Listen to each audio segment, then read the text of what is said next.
Welcome back, everybody, to another episode of the Weekly Planet where we talk movies and comics and TV shows. My name is James, also known as Mr. Sunday. And with me, as always, is my co-host, Nick Mason. That's wild. What he's done here, folks. Thanks for having me, by the way. Oh, you're welcome. Yeah, it's great to be here. Literally any time. He's not drinking a canned soft drink, a canned beverage. Yeah. And so to do this, quite frankly, insane recurring bit where he opens a can of soft drink, a canned beverage on the podcast, James has played the sound of a can opening from his phone.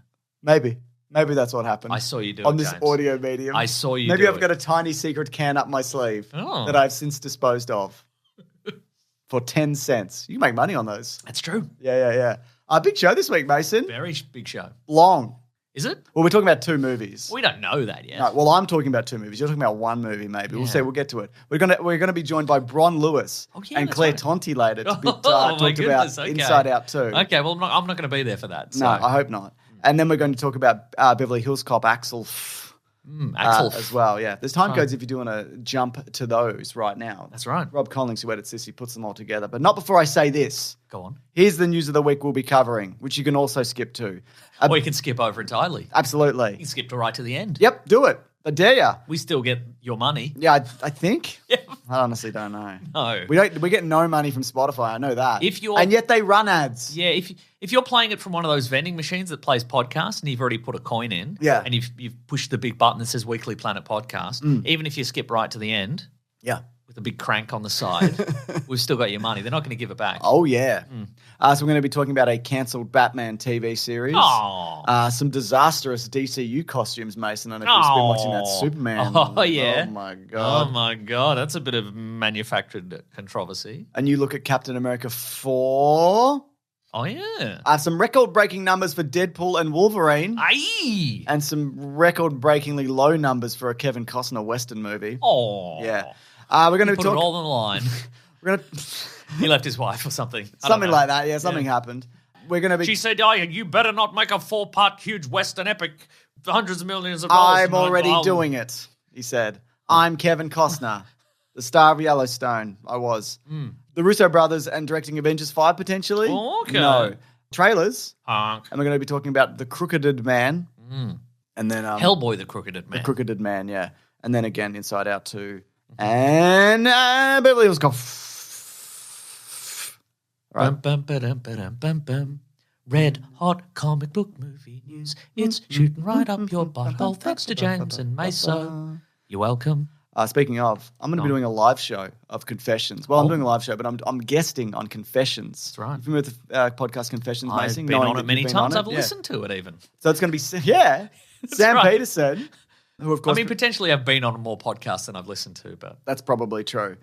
Sam Peterson, of course, will be hosting that, and I'm going to be on it, and in addition to Celia Piccola and Georgia Love, for people I know from comedy and television. That's right. So that's on the 23rd of August at Comedy Republic at 6 p.m. if you would like to come along. There's no need to apologise. You're right. I don't apologise. I retract that. And... Look at this guy just barreling forward in the face of disgrace. No. In the face of, quite frankly, a shocking gaffe. Oh, yeah. James, Mr. Sunday Movies here. Now, people might have said... I'm sorry. Actually, I'm not sorry. When is this guy going to... This guy's all over the Get place. my comeuppance? That's right. Never. Wow. Yeah. That's what I think. Hell yeah. That's what I'd like to happen. That's right. Also, people might have heard that I'll be going to the London Podcast Festival in September. Those tickets all sold out. There's going to be other shows. Is that September? Yeah, it's September. It was like next week. No, Mason. I wish it was next week. Speaking of next week, we'll get it in early. Yeah. Twisters is coming. Oh, yeah, we're doing Twisters. We're going to talk about Twisters next week. Yeah, which you reminded me about. Now, if you missed out on that show, a couple of good news bits. It won't be that good. No. That's one. That's two. That's one. Mason won't be there. It'll be me and the That's Santos two. guys. That's good. Those are separate. Yeah. It's not going to be good, but it's not because I'm not going to be there. It's unrelated. Yeah. It would be the same, not good, if I wasn't there. But I'm not going to be there. So that's two. So you can actually, it's going to be available for a week streaming. It's £10 for one. It's going to be available for a week. The link will be below if you do want to stream that. I don't know what that's going to look like. I would have announced it initially. They didn't tell me. I just found out, so here it is. All right, Mason. Hello. Here's the news. Finally. Survivor Variety. It's a long one. I know. It's a bloody long one. You weren't lying when you said it was this bloody long one we've ever I wasn't lying. I don't lie. The Batman Arkham Asylum series at Max has been cancelled. This, of course, was announced in 2020 before the DCU was announced, which was the reboot of the whole DC universe.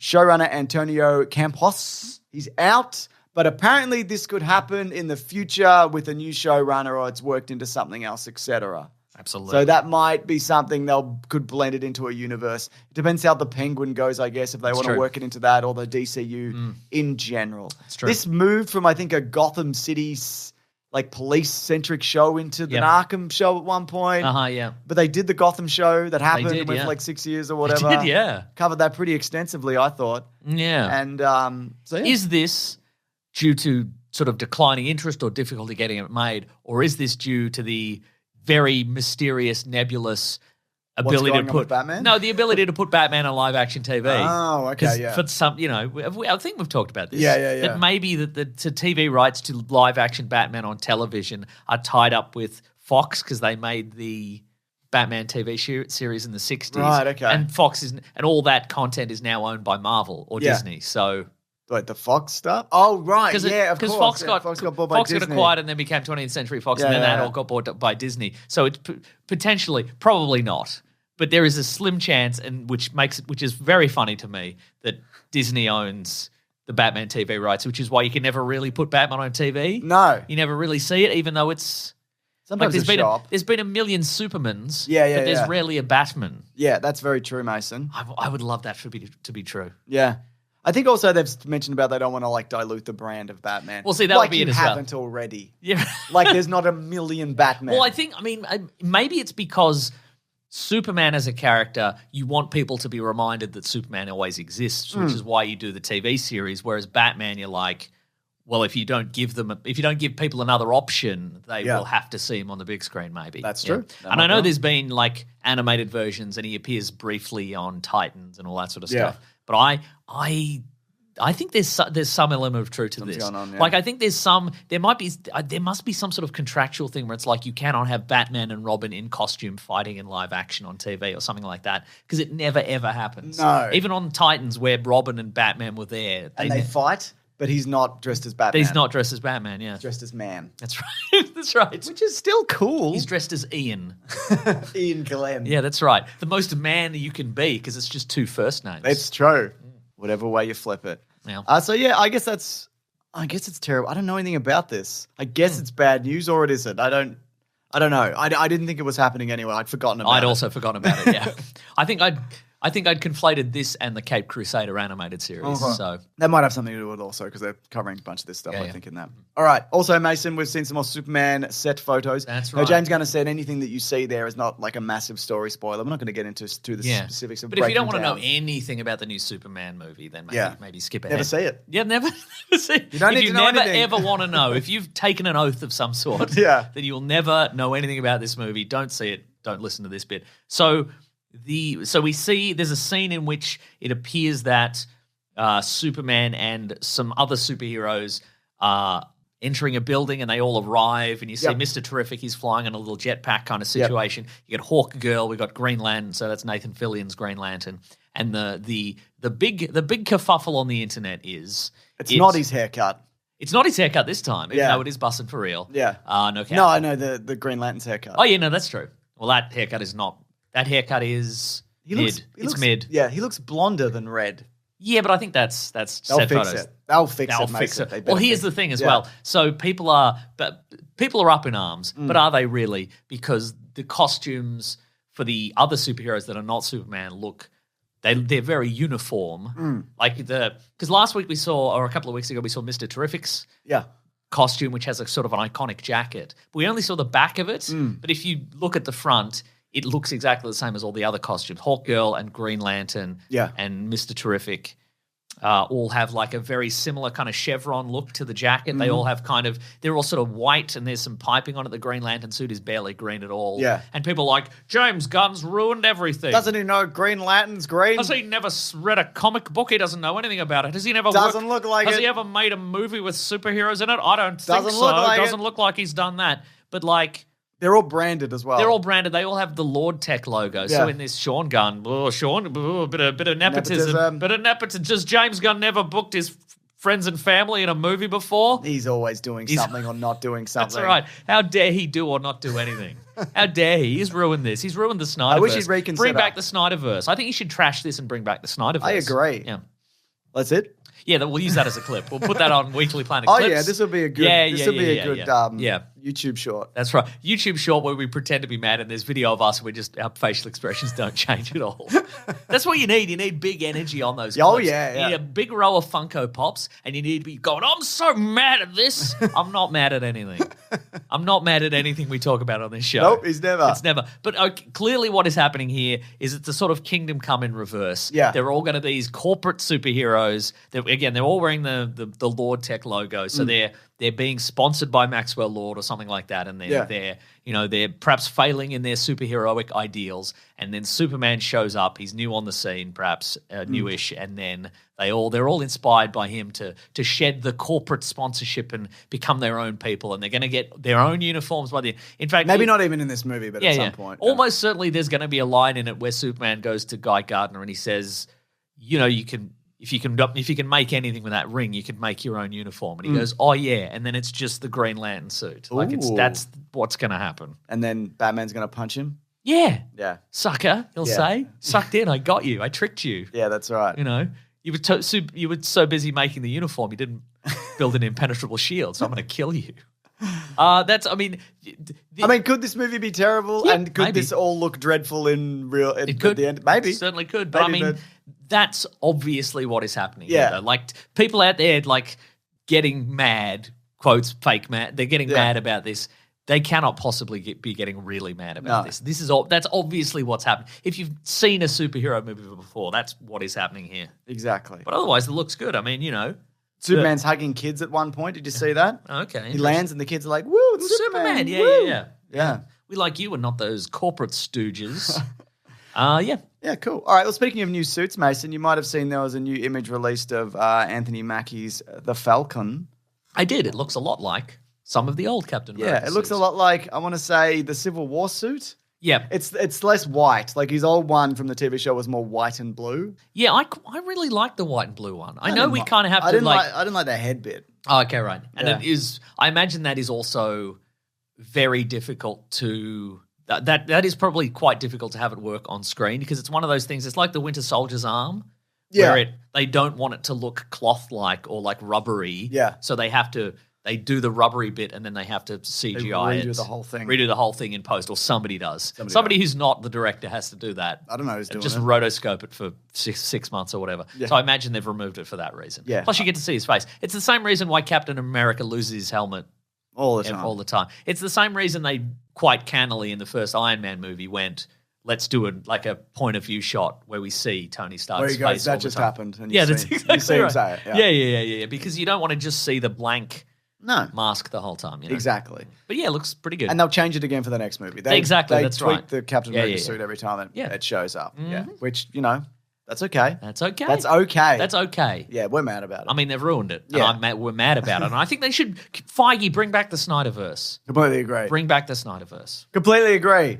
Now, Variety reporting, Mason, that Deadpool and Wolverine, it's eyeing a record-breaking $165 million debut at the US box office, which would dethrone Inside Out 2. It's going to be the biggest movie of the year. Currently, Inside Out 2. More than Inside Out 2? That's the biggest movie of the year. You're going to be talking about that later? I'm going to be talking about that later. Get used to it.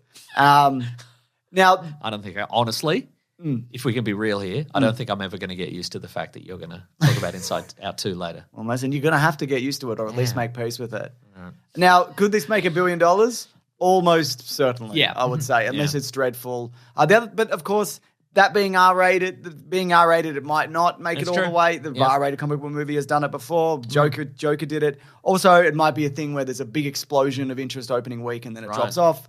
I would say, unless it's dreadful, this is a pretty surefire. This is a sure thing. Point. Yeah, there's people been hanging out. As sure as a sure thing can be. Yeah, people have been hanging out. There's people out there who are just Deadpool fans, I imagine, and they're not interested in the rest of the Marvel stuff. They're not interested in the rest of the X-Men stuff. Yep. They're not interested in Marvel Phase 4. Nope. They just want another Deadpool movie. And why wouldn't you? They got a style all of their own. And you're going to have to get used to it and You're make gonna have to peace get with used to it. Yeah, you're going to have to get used. I think they showed 40 minutes somewhere of something, and apparently it's only like in the first part of the movie, and there's a lot of I didn't read any of it, but there's a lot of like spoilers for the early stuff that's out there. Right. And apparently that's also the stuff that we've already seen from the trailers. Okay. So it's there's a lot of stuff going on here on the back end of this movie. First things first. I'm always fascinated You're by a realist. That's it. That is true. First things first, James. Yeah. I'm a realist. But I'm always fascinated by people who pre-order tickets, pre-buy tickets. The fact that there's $100+ million worth of pre-orders tickets is fascinating to me because maybe it's different in America, but like I've never had any difficulty. No.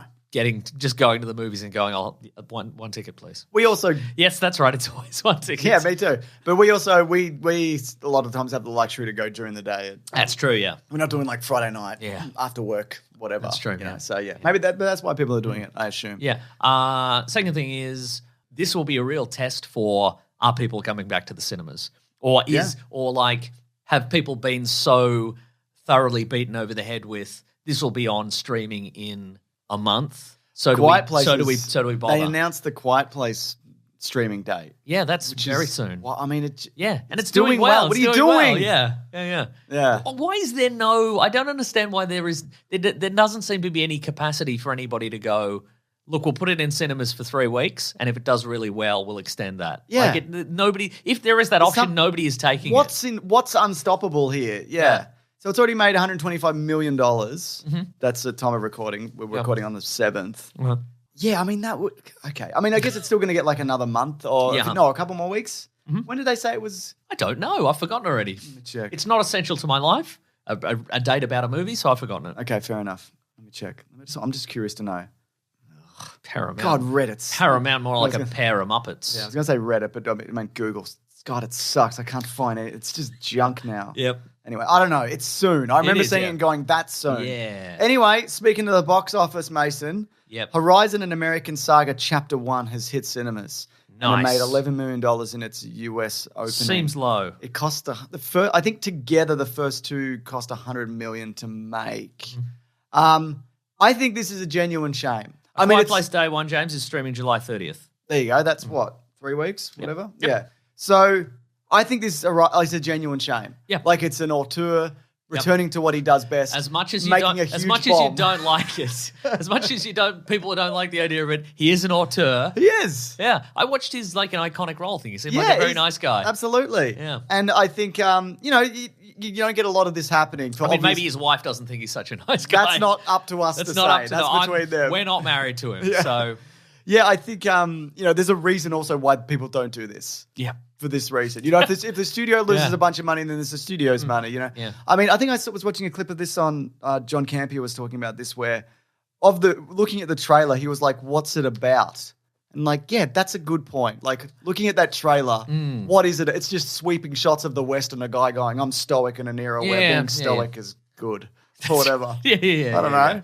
Boy, we're at the forefront of this horizon, aren't we? We're looking at the horizon. There it is. Yeah. And I'm a cowboy, but maybe I don't need cowboys in this era anymore. But maybe I'm the last of the cowboys. Maybe I'm the first of the cowboys. I think he's the last. There's a lot of cowboys. I think he might be the first of the cowboys. Might be the first one. Yeah. Oh, wow, that's good. Maybe I'm too early on this trend. Maybe that's it. Maybe I'm too bussin' for real. He might be too bussin' for real. Yeah.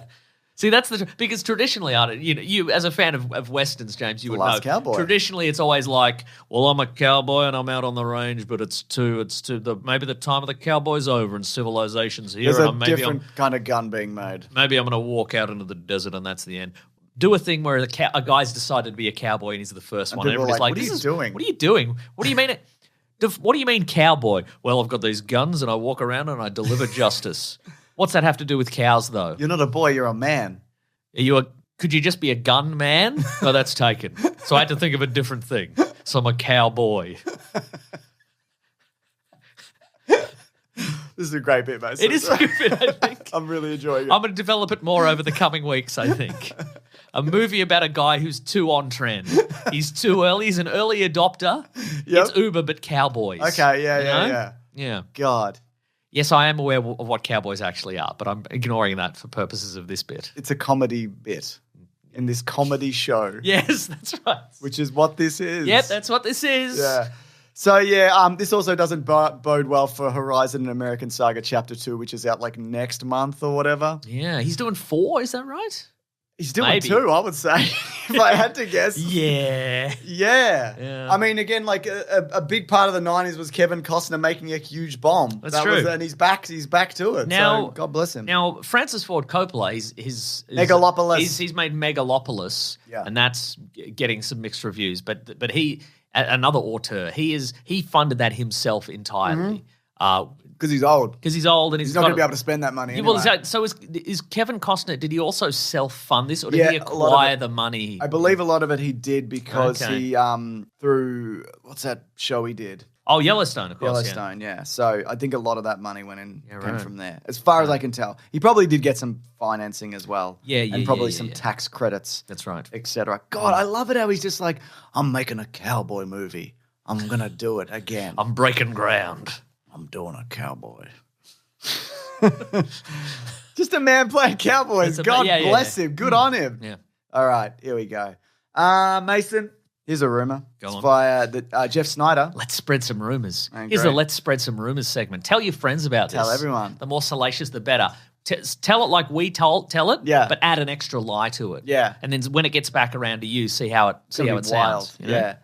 Jeff Snyder has a 62.5 accuracy rate on Marvel Studio spoilers. Okay. It's better than average, if average is 50, which it is. So true. It's way more than a pass. Agreed.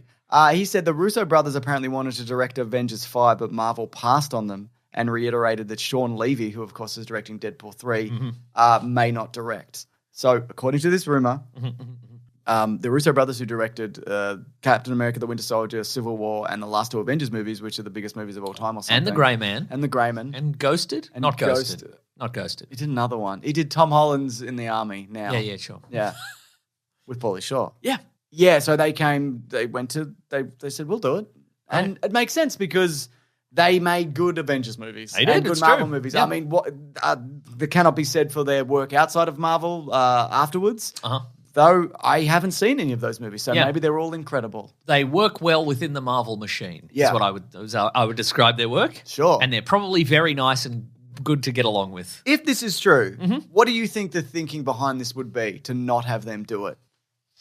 A different vision, cheaper. Like they wouldn't. They'd still cost like a lot of money. Yeah, no, I don't think.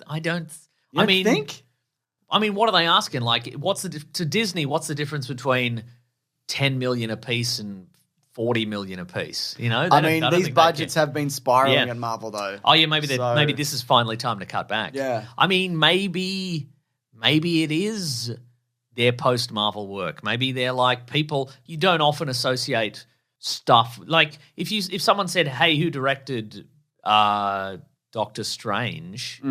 We know it's Scott Derrickson, probably, but most people don't. But I'm wondering if the general public are like, "Oh, the Russo brothers, we know them because they directed," and maybe knowing them is their downfall. Yeah, maybe people are like, "Oh, what have they done since then?" Oh, some stuff that isn't very good that I haven't seen because it's on Apple Plus or whatever. But also, Sean Levy's directed some stuff that isn't very good. What are you talking about? Ryan Reynolds, Space Pilot Dad. His dad's from space. Yes. He's from his own dad's They're space. both from space in the future, yeah. Yeah, they're both his dad.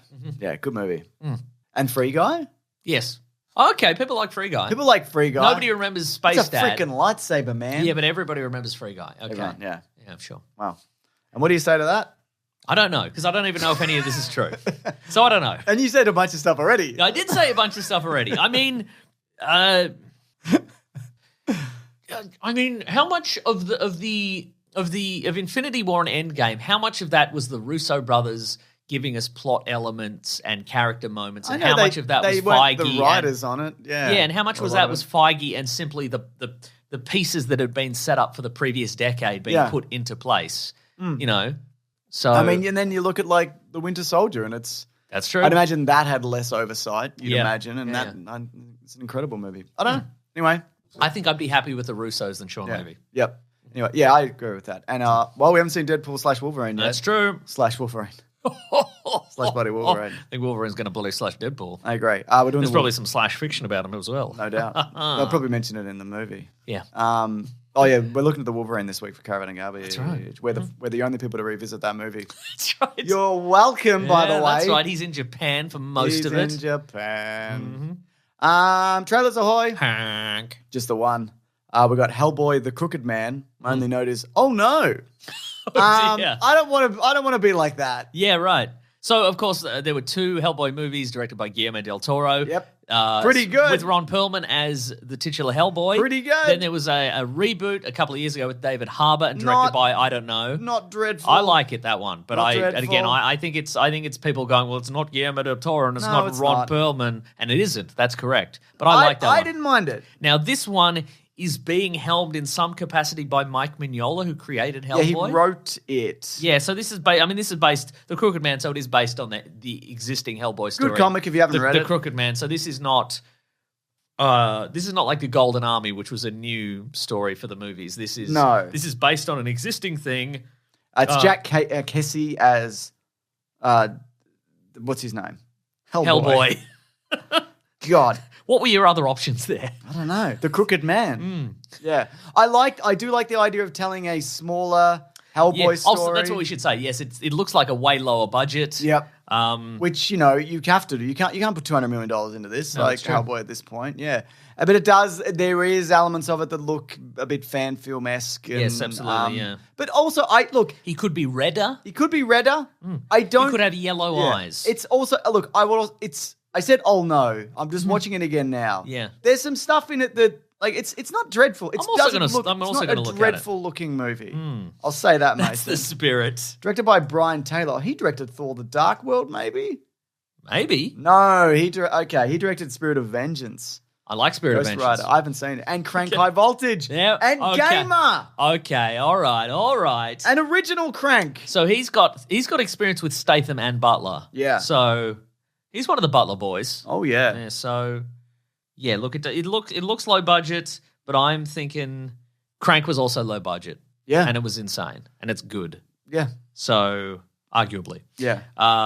Hellboy does kind of look small, despite the man himself playing Hellboy not being small. Yeah, this is the way he's shot in parts. I'm wondering if we're going to get, because sort of when I think of Hellboy in the comics, it's not that he's not even necessarily big. He's like a big baked potato on a couple of French fry legs, and he's got like big flailing arms. He's kind of like he's kind of like a turtle who could stand up. He's like a big vegetable that's gotten too out of control. Gotten loose. Yes, exactly. So I don't know. Maybe we're going to get some element of that. Like I like the idea of a kind of an oddly shaped Hellboy. Yeah. Kind of. I don't know. We'll see. I mean, maybe this is there's some post-production to be done on this character. Maybe this is they're going to take some feedback on board and go, let's make him redder. Anyway, this is going to be youngish Hellboy. Yeah, that's right. It's an early adventure of Hellboy. Anyway, again, I'd recommend the comic if you are. Because what Guillermo del Toro's Hellboy didn't really do was this isn't strictly true at all. But it didn't lean into the horror elements of it. There's a lot of like spooky Hellboy stuff. Yeah, and that's more kind of a supernatural X-Files kind of almost. That's kind of the first two didn't really were very big picture. Yeah. It's like the Nazis going to take over the world and et cetera and we got hell on earth and there's the elves and they're going to take over the world and et cetera. And there's these whole huge environments and et cetera, but this is more a smaller story. Yep. Like you said, like an X-File Monster of the Week kind of situation. He goes to a decrepit old abandoned town and there's a ghost appears. He has to hit it. He has to hit it. Yeah. And maybe the whole world is not at stake, but there's some souls of the innocents are, and he's got to deal with it. It's a bit of fun. This would then probably be pre-BPRD. I guess it would be, yeah. Okay. Now, according to Screen Rant, Hellboy, the Crooked Man is set to release in 2024, possibly around Halloween. Oh, Halloween. So there we go. All right, Mason, you got to go. Gotta go? You got to go. Can I leave in a huff? Yeah. All right. I've never been treated in such a manner before in my life. I'm going to live just walking away. Nice. I'm lowering my voice so it sounds like I'm walking away from the microphone, but actually I'm You can just go under the table. I'll leave. No, I'll leave. All right, so Bron Lewis is here, everybody. Oh, and Claire Tonti. Hello, two people. And Claire. Yeah. It's like you just saw it. Oh, my God.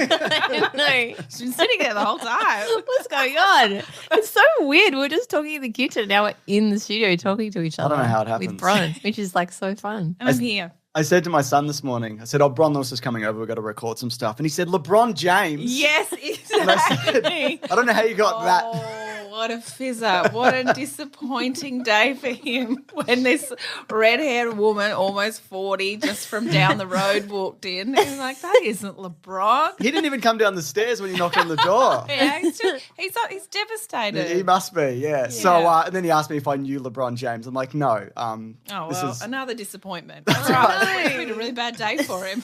But what might not be a disappointment is it's the school holidays for us in Australia. And that means... We've got our holiday kid back. That's he's right. so grumpy all term, and then he arrives and he's like the best kid ever and so fun. Completely different person. Completely different person. Do you have that experience? They're so relieved. I know. So I've got 3 kids. The 2 of them are in school. I'm so relieved to just be home. You know how, because we've got a lot of friends who take their kids, just go and do heaps and heaps of things. They're like, okay, today's bounce, and then tomorrow we're going to go to the zoo, and then we're going to go see our friends, and we're going to go away for the weekend. And we're real homebodies, so if we can just stay at home, and thankfully our kids are the same. They just would happily just stay there for ages. In saying that, they're not at home. They're not. I've sent them away. I've sent my kids and my partner to Queensland for a week because I've just got lots of touring at the moment. So instead of like missing them at home, I can miss them from somewhere else. And so they're in Queensland having a good time, which means that next week will be a home week. Yeah. But I'll have 4 of my nieces and nephews with me as well, which I love. Oh, no, okay. I actually love. That's good. I was going to say, the more the better. Oh, more kids better. Yes, they so entertain busy. themselves. Yeah, So busy. It's the best. They'll come up with things. If one has a falling out with one, there's someone else they're not sick of yet. Yep. Perfect. That sounds amazing. Yeah. Are you going to be doing any trips to the movies? Would you see the movie, for example, again, Inside Out 2? Did it feel good enough to make a return trip? Yes, I have thought about it flat out. So I thought when you suggested this film is one that we're going to talk about, I was so excited to see this movie. And I do like kids' movies, like I'll happily go. But my youngest is 3 and he's not, I don't know if it's not Peppa Pig, he's like, I'm not real, or Gabby's Dollhouse. So he's like, I'm not really sure why I'm sitting here. Yeah. So we have the movies just haven't been on the cards for us, but Inside Out was the one where we're like, we have to take them.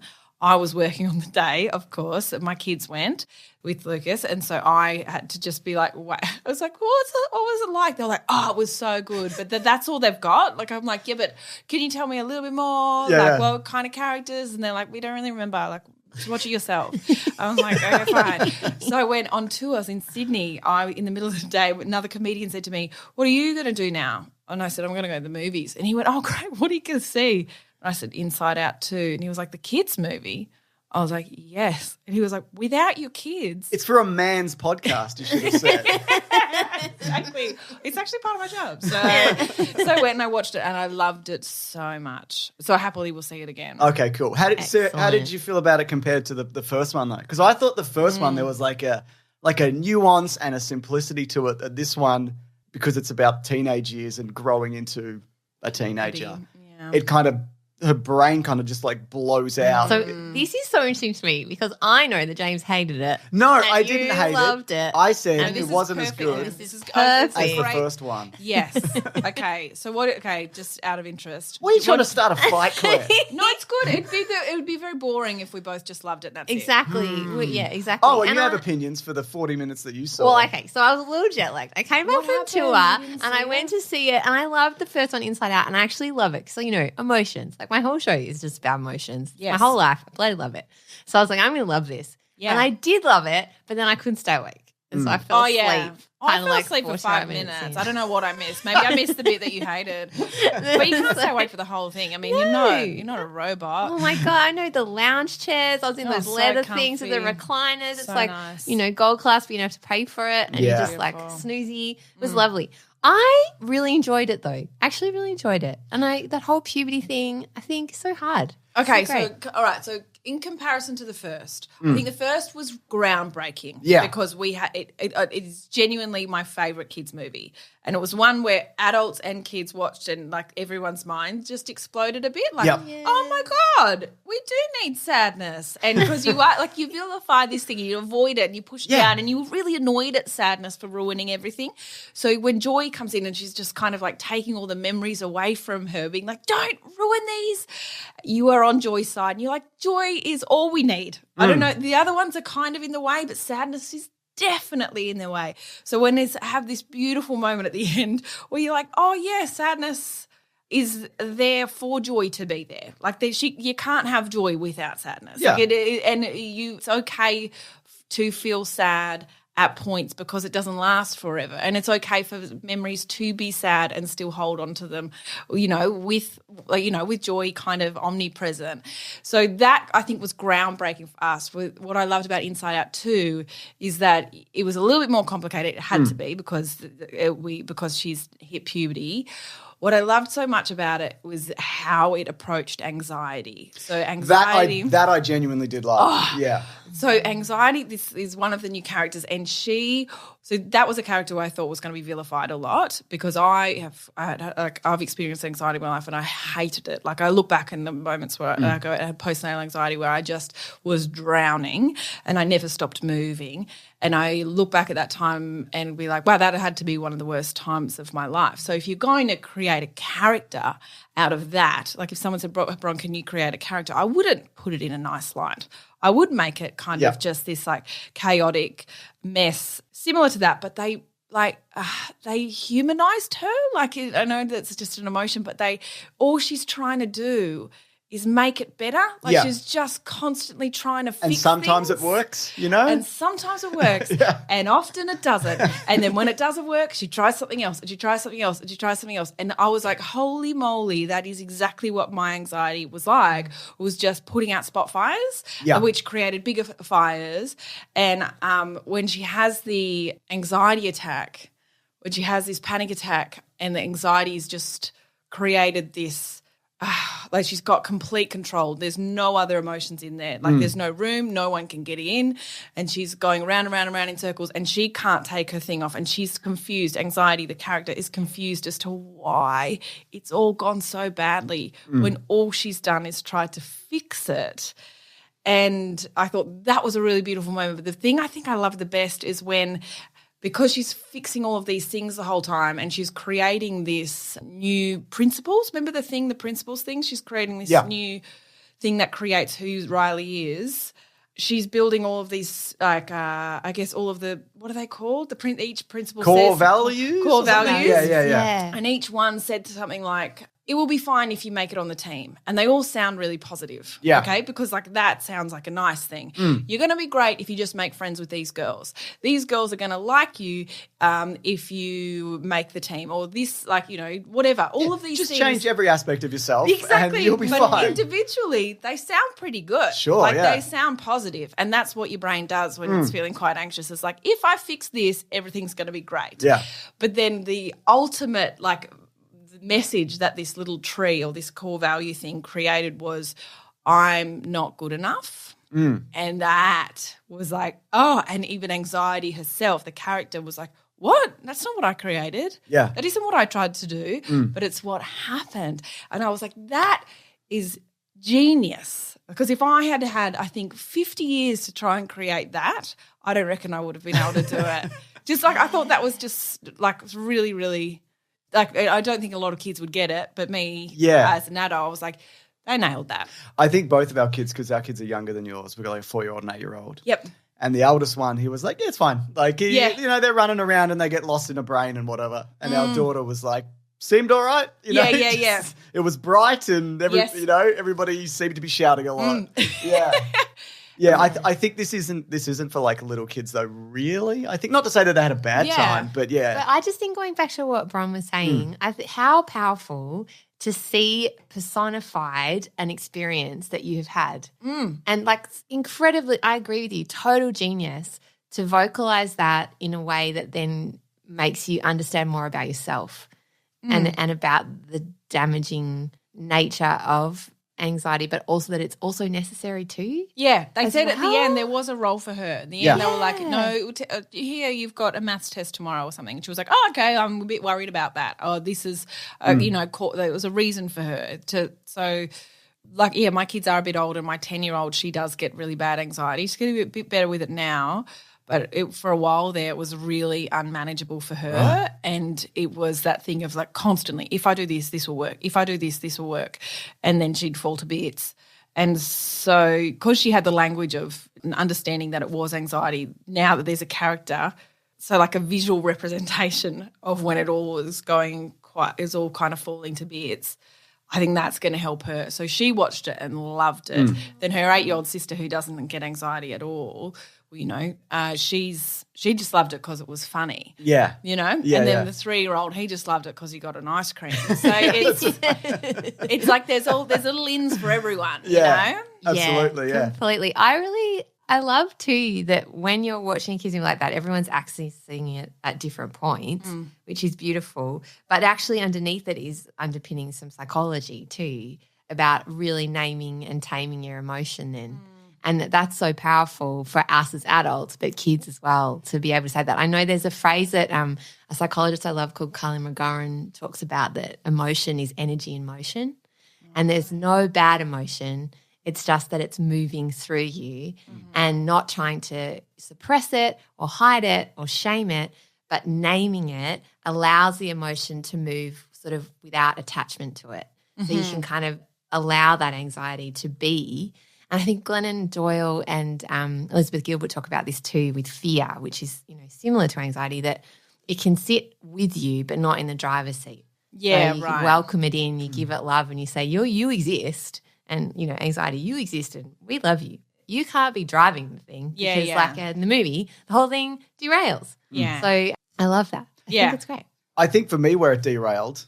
Yes. Here we go. I'm going to criticize it. No, good. I'm ready for it. I think comparing this to Seeing Red, which we briefly talked about before we started recording, I think that did a really good job of representing teenage friendships and kind of the anxiety that comes with this and puberty and all of that. Whereas this was kind of like, I have to make the hockey team and my friends are moving away, and it felt a bit kind of contrived and forced and not everything has to be important, but it didn't seem like that element of the story to me just wasn't told in a way that I thought was particularly engaging. I kind of disagree with that, but that's so interesting that you felt that way. I don't know, because, why did their friends even need to move away? Like, I feel like that wasn't even, like, a vital component of what was happening. They just went to a different high school. Yeah, but that's what I mean. Like, it didn't matter. Like, she was still pushing them away regardless because she wanted to be cool and whatever. And I just think that element of it compared to Seeing Red, which was, I feel like criminally unrelated. It is unrelated, but it's criminally underrated. Yeah. And just kind of pushed down onto streaming. But that nailed that aspect so well of a core group of friends. And sure, it's not my experience growing up, but it did feel like a genuine teenage experience where, I don't know, did you feel for you guys that it was something? Yeah, I thought they did that bit really well. So with it, no, this is good because they're all different. So right near the start, they go, here, look at all of the islands, and they're like, what's that one in the background? They're like, that's family. Yeah. So it becomes like when kids become teenagers, family comes a little bit further away, and friendship becomes much more prominent. And so her friendship one was like really thriving. And if you replace your family with your friendship, that becomes your entire world. And her friends said to her, we are really sorry, but we actually have to go to a different school, which in a kid's mind is just rejection, even though even logically they're like, oh, yeah, that's fine. But it's not even their decision, Yeah, and especially because they hid it from her for a while. So she felt like there was an extra level of betrayal. So she was like, shit, I need to really kind of find a new replacement for these people. And didn't you love the little thing where she was like looking at her friend's tiny little frown, and then her friend was looking at her tiny little frown? Women do that fucking constantly where you're like, something's up with you. And she's just like not even really made a face, but you're like, I know what's going on. And I love that. Yeah, I love that. I thought it was really, and their friends were there, and her friends, they forgave her pretty, like, you're right. It was quite like shallow, the friendship thing there. But, and in Seeing Red, it was much stronger. But I think they both kind of tackled it in their own ways of like, that's true, you need to replace your family, and the mums become quite unbearable. And in Seeing Red, turning red, seeing red. Either. Doesn't matter. Whatever it is. Like the mum is insufferable. The mum is so embarrassing. Remember when the mum comes to the school, she's like hiding behind all the trees and she's like, oh my God, she goes, but red. So the mum is so embarrassing, and that is exactly it, Claire. That's what we're going to turn into. And Jay, I don't think that you're going to be like very cool soon either. So I didn't think I was. So actually, just as a side note, at the moment, James is really good at downfall, and the kids are obsessed with downfall. So James has just been schooling the kids. He goes in after school and smashes the kids, I'm like crushing kids, crushing them to the point where you're getting a rep. I am. And like just a grown 40-year-old just tuning man, them up. No really, mercy. Plowing into them. Is that what it's downfall. like, King dance? Wow. Exactly. Yeah. Just screaming that until your grown man voice. Sometimes I get them out and I'll just yell, I'm 40. And I just do that for 20 minutes. It's a lot of fun. I'm not even joking. There's like parents standing around now to watch because they like that's very enjoyable for everyone. It is, especially me. You've made it. Yeah, I really have. Look, that being said, like I didn't hate it, and I think, and one of my notes is here, I think there was like levels of complexity in this that I think you could go back to. I think it's similar because you loved Frozen 2 and I'm like, I hate Frozen 2. I love Frozen 2. It was better than Frozen 1. I was wrong. Like coming back to it, I'm like, we had a podcast episode where I ranted at you and yelled at you for ages about it. I got so mad. I actually cried, I think, at one point because I was like, it's so good. And you were like, it's terrible. I'm like, the music is good. I like the music. I think the music is better, but I think it's not as good. But the second one, I was going to ask you that at the start when you were like, I think the first one wasn't very good. Because there are a lot of people who like resent a sequel. They're like, people who like they think that a series should end after the one. Like they're like, you're like, it's perfect, leave it there. So I was wondering if you what you thought about Frozen 2 and Frozen 1. I don't like how because of this, it's made $1 billion. Pixar are going to lean into this more. It's going to be Cars 4 and whatever because they're the ones that do well, and that annoys me because like I want like Inside Out as the initial idea it's an incredible idea. Yeah, and I don't just need that forever. Sure, Toy Story 5 is coming out and whatever. I'm sure they're all good, but I like that balance of old and new. Yeah. So do you think that there's going to be an Inside Out 3? I would say almost certainly if this made a bill. I mean, they hinted it because there's a dark secret that they hint at. There's a big monster secret that comes out and they're like, that's for later. And then it never comes back. Remember they meet the video game character in the jail and whatever? That might have been the 5 minutes. There we go. Remember that bit. Do you know what I thought was interesting about Inside Out 1 and 2, but I only noticed it till 2, was when they go into like the parents' brains and the dad's brain is controlled, like the kid, Riley's brain is controlled by joy. She's in the center. And then the dad's brain, his center is rage, like anger. I didn't notice that. And then the mum's brain, her center one is she's controlled by sadness. Oh my God. That feels incredibly. Isn't it? I was like, oh my God. And she's the one kind of controlling everyone. Like, it's okay, it's all right. Yeah. And so I was like, like the rage one, I was like, yeah, that's pretty classic. accurate. The sadness one broke my heart. I was like, so is that thought about that in the first one as well? I guess it would be. Is that what you're talking about? So it's in the first one. This is the one that I really noticed. Yeah. And that makes me think. That makes me sad. And also makes me think, like, fuck that. I don't want to be ruled by sadness. And I've met women who have been ruled by sadness. Yeah. Like for like 30 years. No, fuck that. I don't want that. Yeah. So we have to, like, that's part of what, like, I do. Is like, you want to shift that. Yeah. And maybe can you shift that? Or is that like, will Joy in the next one, will she be the center one? Because in this one, in Inside Out 1, she was definitely the prominent one, and sadness kind of was like the annoying kind of tickle the whole time through. Yeah. And then in the second one, Joy was like in control, but she wasn't at all. Like she could actually, everything that she tried to do was completely wrong because it was like innocent and I'll just tell them they look great or something, and totally embarrassed the whole situation. And so she kind of got pushed out because she became less useful, and anxiety kind of took control. And there was this really sad moment, maybe the saddest of the whole film, is when Joy said, maybe you don't need joy as much as you get older. And I was like, oh my God. That's something you're trying to lean into as well. Joy. You're just all... Because I think joy is rebellion. That's where I've got to now, where I think joy is rebellion because the world's so, I'm just swearing a lot, so fucking gloomy and everything looks like really people resent not it great. as well. Like they do. I've seen that with you where if you're like happy and enjoying yourself, people will be like, what's this? What are you Sometimes doing? people think I'm high. People Or they actually think have asked you're- me before. Like, I've never been offered drugs, but people are like, well, what have you been You've taking? never been I'm like, offered high on life. drugs. I'm high on life, everyone. But I've heard people say like, or think that, or you've even mentioned this, that you're like pretending. Yeah. And it's just not true. It's just No, like... and I can also, like, most of my music is incredibly sad. Yeah. So, but I think that's that, to your point, Bron, it's like, because the world is sad, I did an interview recently with a woman who works, this is not your usual podcast. Anyway, No, people are existential gonna love therapy. it. So existential therapy is about the notion that you will die one day and that we all know we're going to die, and therefore you have to live with joy because it's finite. Right. And so actually, if you think about it backwards like that, it's so vital that we live with like this sense of like the beauty and everything and that joyful spirit. And it's so childlike, and I think kids innately play so much all the time, right? They love to play. It's like they're the way that they're born. And as adults, we kind of get it beaten down in us over time. And you see that kind of joyful playfulness in Joy in the film. And you want to keep that. Yeah. You don't want sadness to take over. She needs to be rage. there. Or Yeah. rage.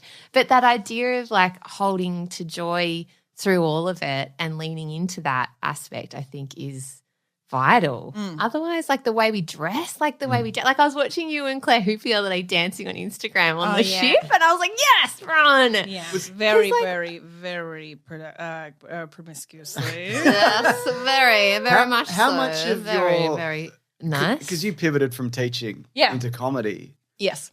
And seamlessly. Like, because I was watching, I've seen you a few times now, in person and in shows. Yeah, yeah. And you've just got this command of the stage and the way that you use the microphone and your storytelling. It seems like you've been doing it forever. And it was that, I guess, are you leading into like the joy of it? Are you like, how did you even get to the point? I know you've talked about this extensively. No, it's never been phrased like that. I think I reckon you notice when someone's not having a good time. Oh, yeah. You can feel when they're not having a good time. Furrowed You can feel brow. when yes, exactly. You notice when they're nervous or anxious and something. And what you learn in teaching is that you can't let them see any fear in you. So even if you are terrified or you aren't sure about whatever the hell you're teaching in that class, you have to pretend that you know what you're doing.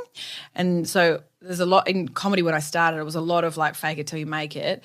And then that's kind of, I've watched people like lose the joy in comedy and they get up and they're like, ugh, I just need to pay for something. And so this gig pays $300. I'm going to get up, I'm going to do $300 worth of material and then I'm going to leave. And it's horrible to watch. Yeah. Because people might be laughing, but at the same time they're like, oh, Audiences, wasn't that good. yeah, they though. can, even if they can't like consciously recognize it, you can tell. You know, you can feel like this doesn't feel right or real. Or you can feel them just saying it and there's no meaning behind. Yep. Or it what they're feels doing. really rehearsed. Like you're like, oh wow, Yeah. I can tell you've said this 50,000 times. Yeah. Yes. So there's nothing, there's no kind of life left in the joke. It's just there and you laugh because you're like, oh, I guess that's funny, but that would be funny if I read it. So I've watched people die at teaching as well. Like you watch teachers die like on the inside and then they just keep going and they teach for another 40 years and they're just the worst people to be around. And like in the staff room, they're the ones who are like screaming at people because someone stole their Tupperware and you're like, is this really what you're upset about, Leanne? Yeah. Is this it? Like, is this the moment? Yeah, I used to teach with a woman who was like 70. She was teaching for so many years. She had like curlers and she would fall asleep holding her handbag in the staff meeting every time. And I was like, mate, Julie, it's time to go. It's time to go. When you're so prepared. She's like prepared to leave and then she falls and doesn't want asleep. anything stolen. No, Yeah, exactly. Just wants to go. I also do think with teaching, as we were both teachers, that it's like the ultimate training ground for anything. Because if you can cope with like the rolling shit show that is constantly teaching, everything's changing all of the time. You have to adapt every new program. They're like, sure, now we're going to talk about the walking school bus. Oh, the bell's gone. Oh, someone's vomited. Oh, no, the toilets are broken. Oh, but also the data, also the role, also like kids and their beautiful, crazy way of being in the world and having to kind of nurture and kind of hold all those personalities and their parents all at the same time. I just feel like it gives you the best kind of training for almost anything in some ways. Yeah. And you get to deal with like, so when, hecklers don't bother me at all. Like they can be annoying. Yeah. But like they genuinely you've seen stuff like before teaching where right? Not before teaching, not before comedy. Before comedy and during teaching. You know, I had kids like threaten me or say some really cutting personal things to me. God, they're good, aren't they? Oh, they're so good because they're just like struggling to like survive themselves. So it's just all this heaps of lashing out. So you get a really thick skin with teaching, and then you go into comedy where people who heckle are like mean things.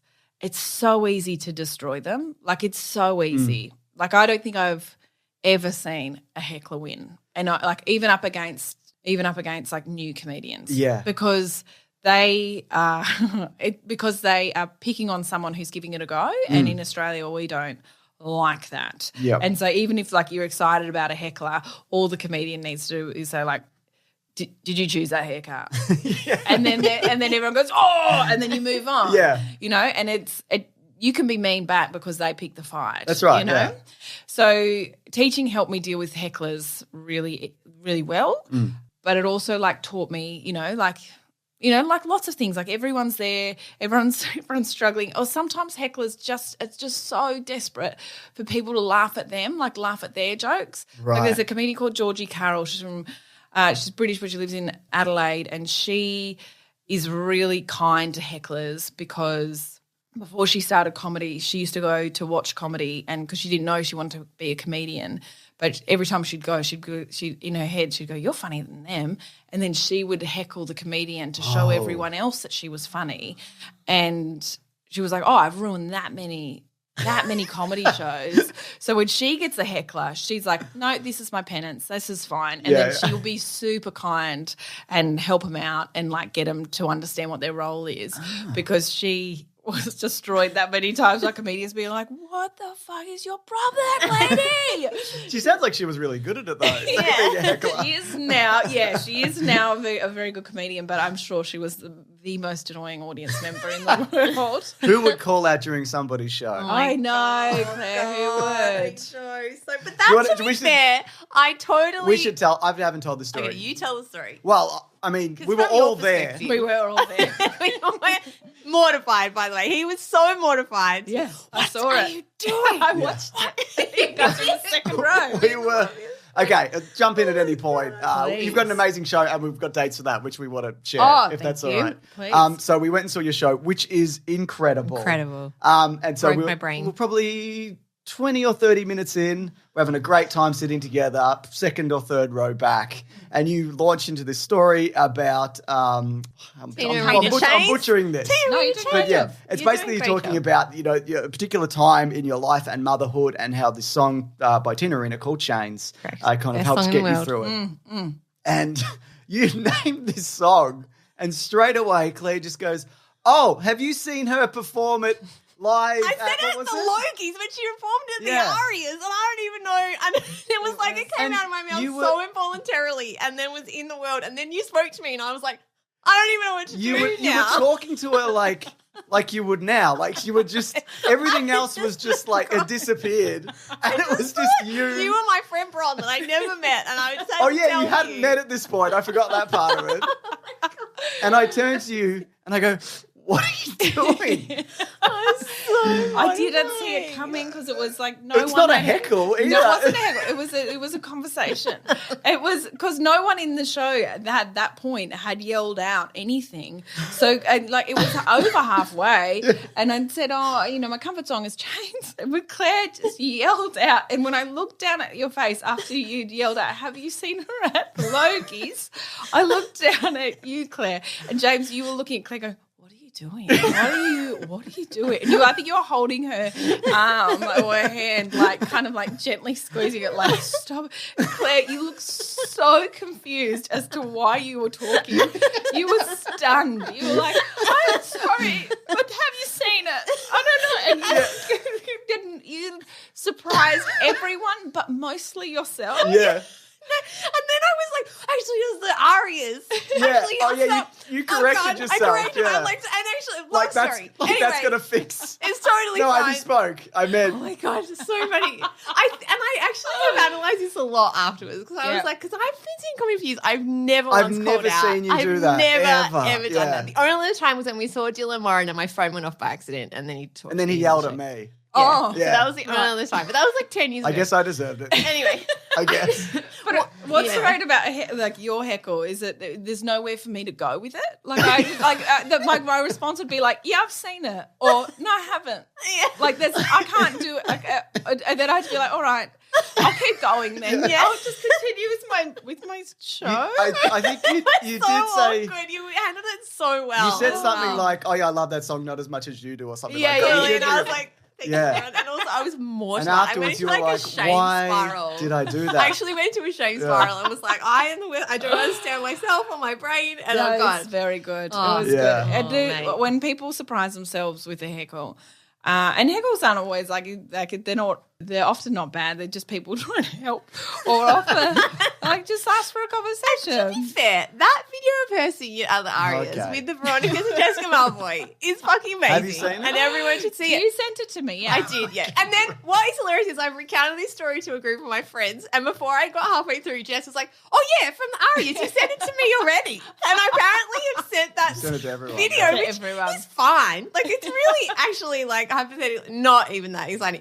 I think it's because I watched it, because your show, one of the reasons it meant so much to me is because I had a really dark time when I had my babies too, mentally, and I wasn't aware of really how bad it was until I wrote some music about it, and then people were like, maybe you had a tough time. Maybe you had like postnatal depression. I was like, what? No, surely not. And that video came out in 2015, which is when I had my son. And so I think I watched that video as a lifeline. Yeah, right. And because she comes out and it was like Tina Arena like reclaiming her like status in Australia. She'd just come back from France, and so she was like this sort of like juggernaut of being like, look at me, I'm no longer in chains. And she'd been treated so badly by the Australian public and really like hounded almost and made of a laughingstock when she's an amazing artist and so incredible and had this huge long career. So it was like a really powerful moment. But clearly I'm obsessed with this. Anyway, really powerful moment for Tina Arena.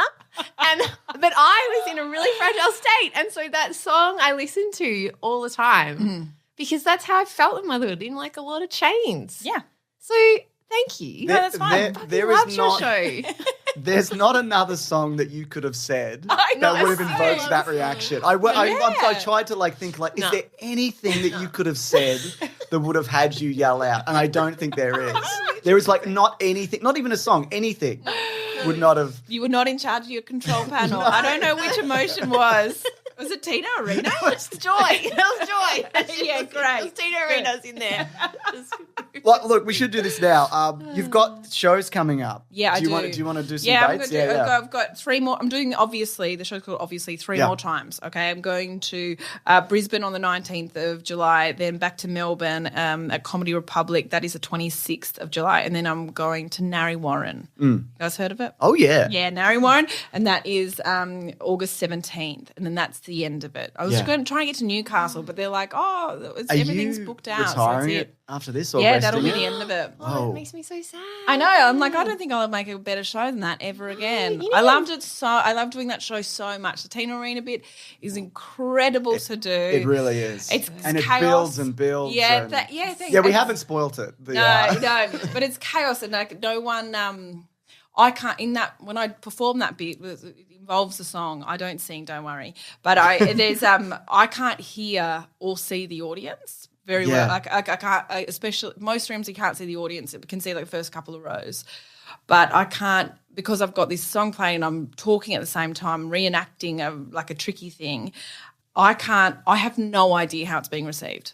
but I have to get through almost the entire song. You just seem like you're really in it though, right? So it's so much You fun. don't look like you're like, God, I hope people are. Yeah, I can't care. I just have to be like, this is, and every single time I can picture exactly what I'm talking about. I can picture when I'm talking about the babies, I can picture the people walking past. Like I'm a very visual person anyway, but that is like just as soon as that song comes on, I just get transported exactly back to that time that I'm explaining. And when it's over, like when I finish that bit and I can see people, I'm like, okay, do you get Did that land? Yeah, exactly. And I think, and when it does, which is most of the time, it's exactly how I wanted it to go. Yeah. There's been like I think 1 or 2 times I've performed that show. I think 50 times. There's been 1 or 2 times where at the end of it, I was like, you guys didn't deserve that. Well, you do rate your audiences. And that's it. They don't deserve it. I love that. Yeah. You know, like because often it's like it's great that you've come out wonderful, but because a lot of my comedy is like really personal, not in spots, but in my shows, the last 2 shows, I've really shared some like there's been an earnest bit in it, which because I love comedy, a show. If you're going to sit there for an hour and share an entire hour of your life, I want to learn something about you. And I want to leave thinking about something. So I just create shows. Well, I don't even know what my next one's going to be because I can't think beyond this one. Yeah. I just create something that I would want to see. Like I want to. We were talking about this exact thing yesterday Really? of like just not you specifically, but yeah, just the stuff that I enjoy is the stuff that you see that it's something that the person enjoys. Yeah. And like it's not just, I don't know, like a list of things or I think this will be received well. Like that's the stuff that I really, really enjoy. Yeah. And you can definitely see that. It's a shame that you're retiring it, but it's also, that's really exciting. It should be a Netflix special. It should be a Netflix special. Yeah. Have you filmed it? I'm filming it on the on the 26th at Comedy Republic. So you got your show in Brisbane on the 19th. Yeah. And you've got your show in Narre Warren on the 17th of August and the Comedy Republic one on the 26th of July. Yeah. Awesome. So that's coming up. So it's Brisbane's almost sold out and then Melbourne and Narre Warren, I don't even know. I haven't even checked. But I know there's tickets left and because I'm filming it at the Comedy Republic, I'm like, I just need some good laughers in there. Like, you know, you could have, like, because if you get a dud crowd when you film it, because it costs heaps of money to film. Yeah. And you're like, you guys had a roll. I'm going to bring some serious women. Oh, I'm going to bring some Don't serious bring serious women. Bring No, serious I mean women. as in serious women, like good laughers. They're deep controlled by laughers. sadness. Yeah, they are. Yeah. No. Exactly. Nah, we'll bring some of our crew down, I reckon. That'd be So awesome. that'll be linked below and Bron Lewis Comedy on Instagram as well. And Yeah. Just other socials. And Claire, you're also got a thing coming up with I Bron do. Lewis. I haven't talked to you about it yet, but on the Yeah, we have to 20th talk of October, I'm launching a new song in the world, and Bron is going to be there to help and be a part of the showcase. So we've got a whole lineup of women who are going to be The lineup's performing. amazing. It's incredible. I'm Pretty cool. thrilled that I'm part of it. It's going to be so good. When you said yes, I was so thrilled. It's Great. so amazing. So we've You were got, surprised.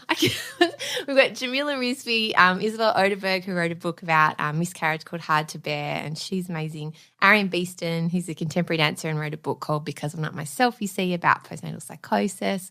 Got the Bodzilla coming. He's a body positive activist. Who else have we got on the lineup? Oh my gosh, there's so many people. You'll be there. I'll be there as well. I'll be Yeah. performing with my beautiful friend Bonnie Dulac, who's a mum from my community and a dear friend and a dancer as well. So she's creating a dance to my song, The Beast. Wow. So we've been collaborating together. She used to dance at the Super Bowl with like Ricky and Glacier. And then like let's hope 20 it's like that now. I know, right? Exactly. Just lots of shimmies to like a very dark song. But anyway, it would be amazing.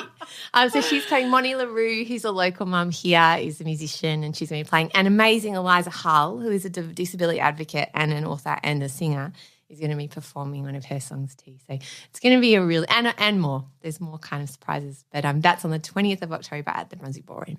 Unreal. 6:30. Okay. Right. Oh, we have to do this thing. We have to say best movie ever or worst movie ever because that's how the internet rates things. For the Yes. movie that we were talking about. Okay. I think it was the best movie ever, though not literally. Maybe I need to see it again. I liked it. I liked it. I didn't love it. I loved it. I absolutely loved it, but mostly because I could see my kids watching it. I could see my daughter watching it, and I learned something about myself in it. And I forgave that stage of my life a little bit more. Like I think I'll forever will be forgiving that stage of my life. But that was one thing that was like, yeah, she was just trying to help. Your brain was just trying to help. Cathartic. You know? Yes. Best movie ever too. Yeah, good. Cool. Oh, and your commentary on it has made me love it more. Oh, good. Really? You made me rethink. I don't like that. I don't like reassessing things that I think. Really? Well, you got to say worst movie ever. No, I wasn't. If the worst movie ever really has to like upset me in a way that like this is lazy. Like laziness upsets me. That's the kind of thing where it's like. Speaking of, I just want to list some animated franchises. Yes. Just a quick yes or no from both of you. You know. Yeah. Toy Story. Yes. Yes. Okay. Minions. No. I don't like it. I think it's pretty funny, some bits. All right, because I think you distinctly said that. I went on a massive rant about Minions. Okay, I was going through something at the time. I felt like it personified misogyny and how, like, I don't know. I just got really angry about it. I haven't really looked at it that closely. And to be fair, no one you're not has supposed to. Yeah, I just was no going one through has. something at the time. I was about to sleep. Are they his slaves? Anyway, sorry. Yes. It's confusing. I don't know. Yeah, but they'll outlive him because they're prehistoric. It's a whole thing. Frozen. Yes. Oh, yes. Yep. French cooking rat. What? Or Ratatouille. Yeah. Oh, yes. In Australia, we call it French cooking rat, Claire. I don't know if you know that. Yeah, I thought it was pretty good. I liked it, yeah. Also gross. If I saw a rat in the kitchen, I would absolutely burn the house down. Oh, yeah. But anyway. No good. Their tails. Oh, I had a friend in Ew. high school who had a pet rat. She's See the like let it veins. climb up her sleeve. Yuck. She's Gross. a pig. Yeah. You're hideous I friend, agree. Claire. But I didn't have a lot of friends. I was pretty nerdy, so I was maybe the bottom of the barrel. Rats are apparently And very I intelligent. appreciate those people. And kind. unique. And clean. Yeah. Apparently they're clean. Are they? Apparently. I don't know. I've never asked one. I'll ask one for you. Cars. Never watched it. I'm indifferent Never to into cars. watched it. it. Shrek. That includes the Puss in Boots movies. Okay. The new Puss in Boots movie is amazing. Speaking of anxiety, it's basically about a cat having anxiety attack the entire time. Oh, wow. That's relaxing. It probably doesn't have the subtlety of an Inside Out 2, but I loved it. Shrek, I loved it, and then I studied it at uni, and they had which is You took bizarre. Shrek. Yes, I took Shrek, and it's really like the donkey's the butt of the jokes, but he's got a very distinct black voice, so it's it's like racist and sexist and ageist and classist. So the more you look at it, because like Fiona has to change her entire self in order to fit into Shrek's world. She has to turn into a Shrek. She has to turn into an ogre, and then there's like, and the dragon. She has to like she's chained to the donkey. Yeah. Like she actually becomes this like slave, and she's also like really promiscuous. So it's easy to laugh at her because any woman who enjoys sex is obviously something very wrong with her. And then obviously the class stuff. We've got like the rich person. We like to laugh at him, but then you've got all of like the peasants who, like Shrek is kind of like part of them. And they live in the mud and they're actually gross and they're kind of vilified and they're completely misunderstood. But they also have slaves because the donkey, what is he? Yeah. What is he? He sort of works for Shrek, sort of. Yeah. What is Damn. he? Anyway, so I used to like it. Man, I Shrekology. think What a line. I'm not into it now either. Definitely not. Didn't find it funny or I thought the first two were pretty good, but I guess not. Spider-Verse movies. Never watched Love them. Great. I love that. How to Train Your Dragon.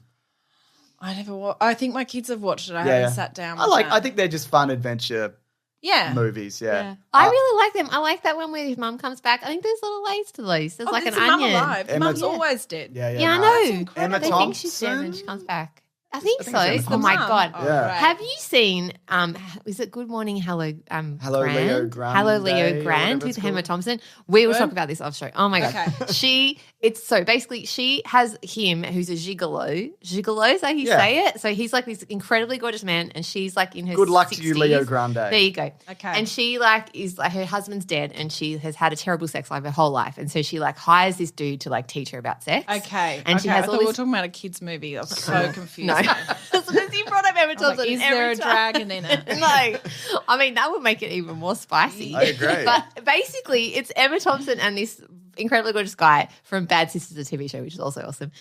But in the show, essentially it's all about her reclaiming her sexuality as a woman in like in her 70s. And Emma Thompson had all this body shame as an actor, but she has all these nude scenes and like sex scenes with this like really hot dude. Great. I know. And by the end of it, she's like so open and so amazing. And I love listening to her talk about it as well because the director was so clever and actually made Emma Thompson sit nude with the guy and the director. They all got nude when they were writing the thing and like workshopped it together. And during the show, Emma Thompson, like the movie, she had to let go of all the shame that women get placed with, you know, the way our bodies age.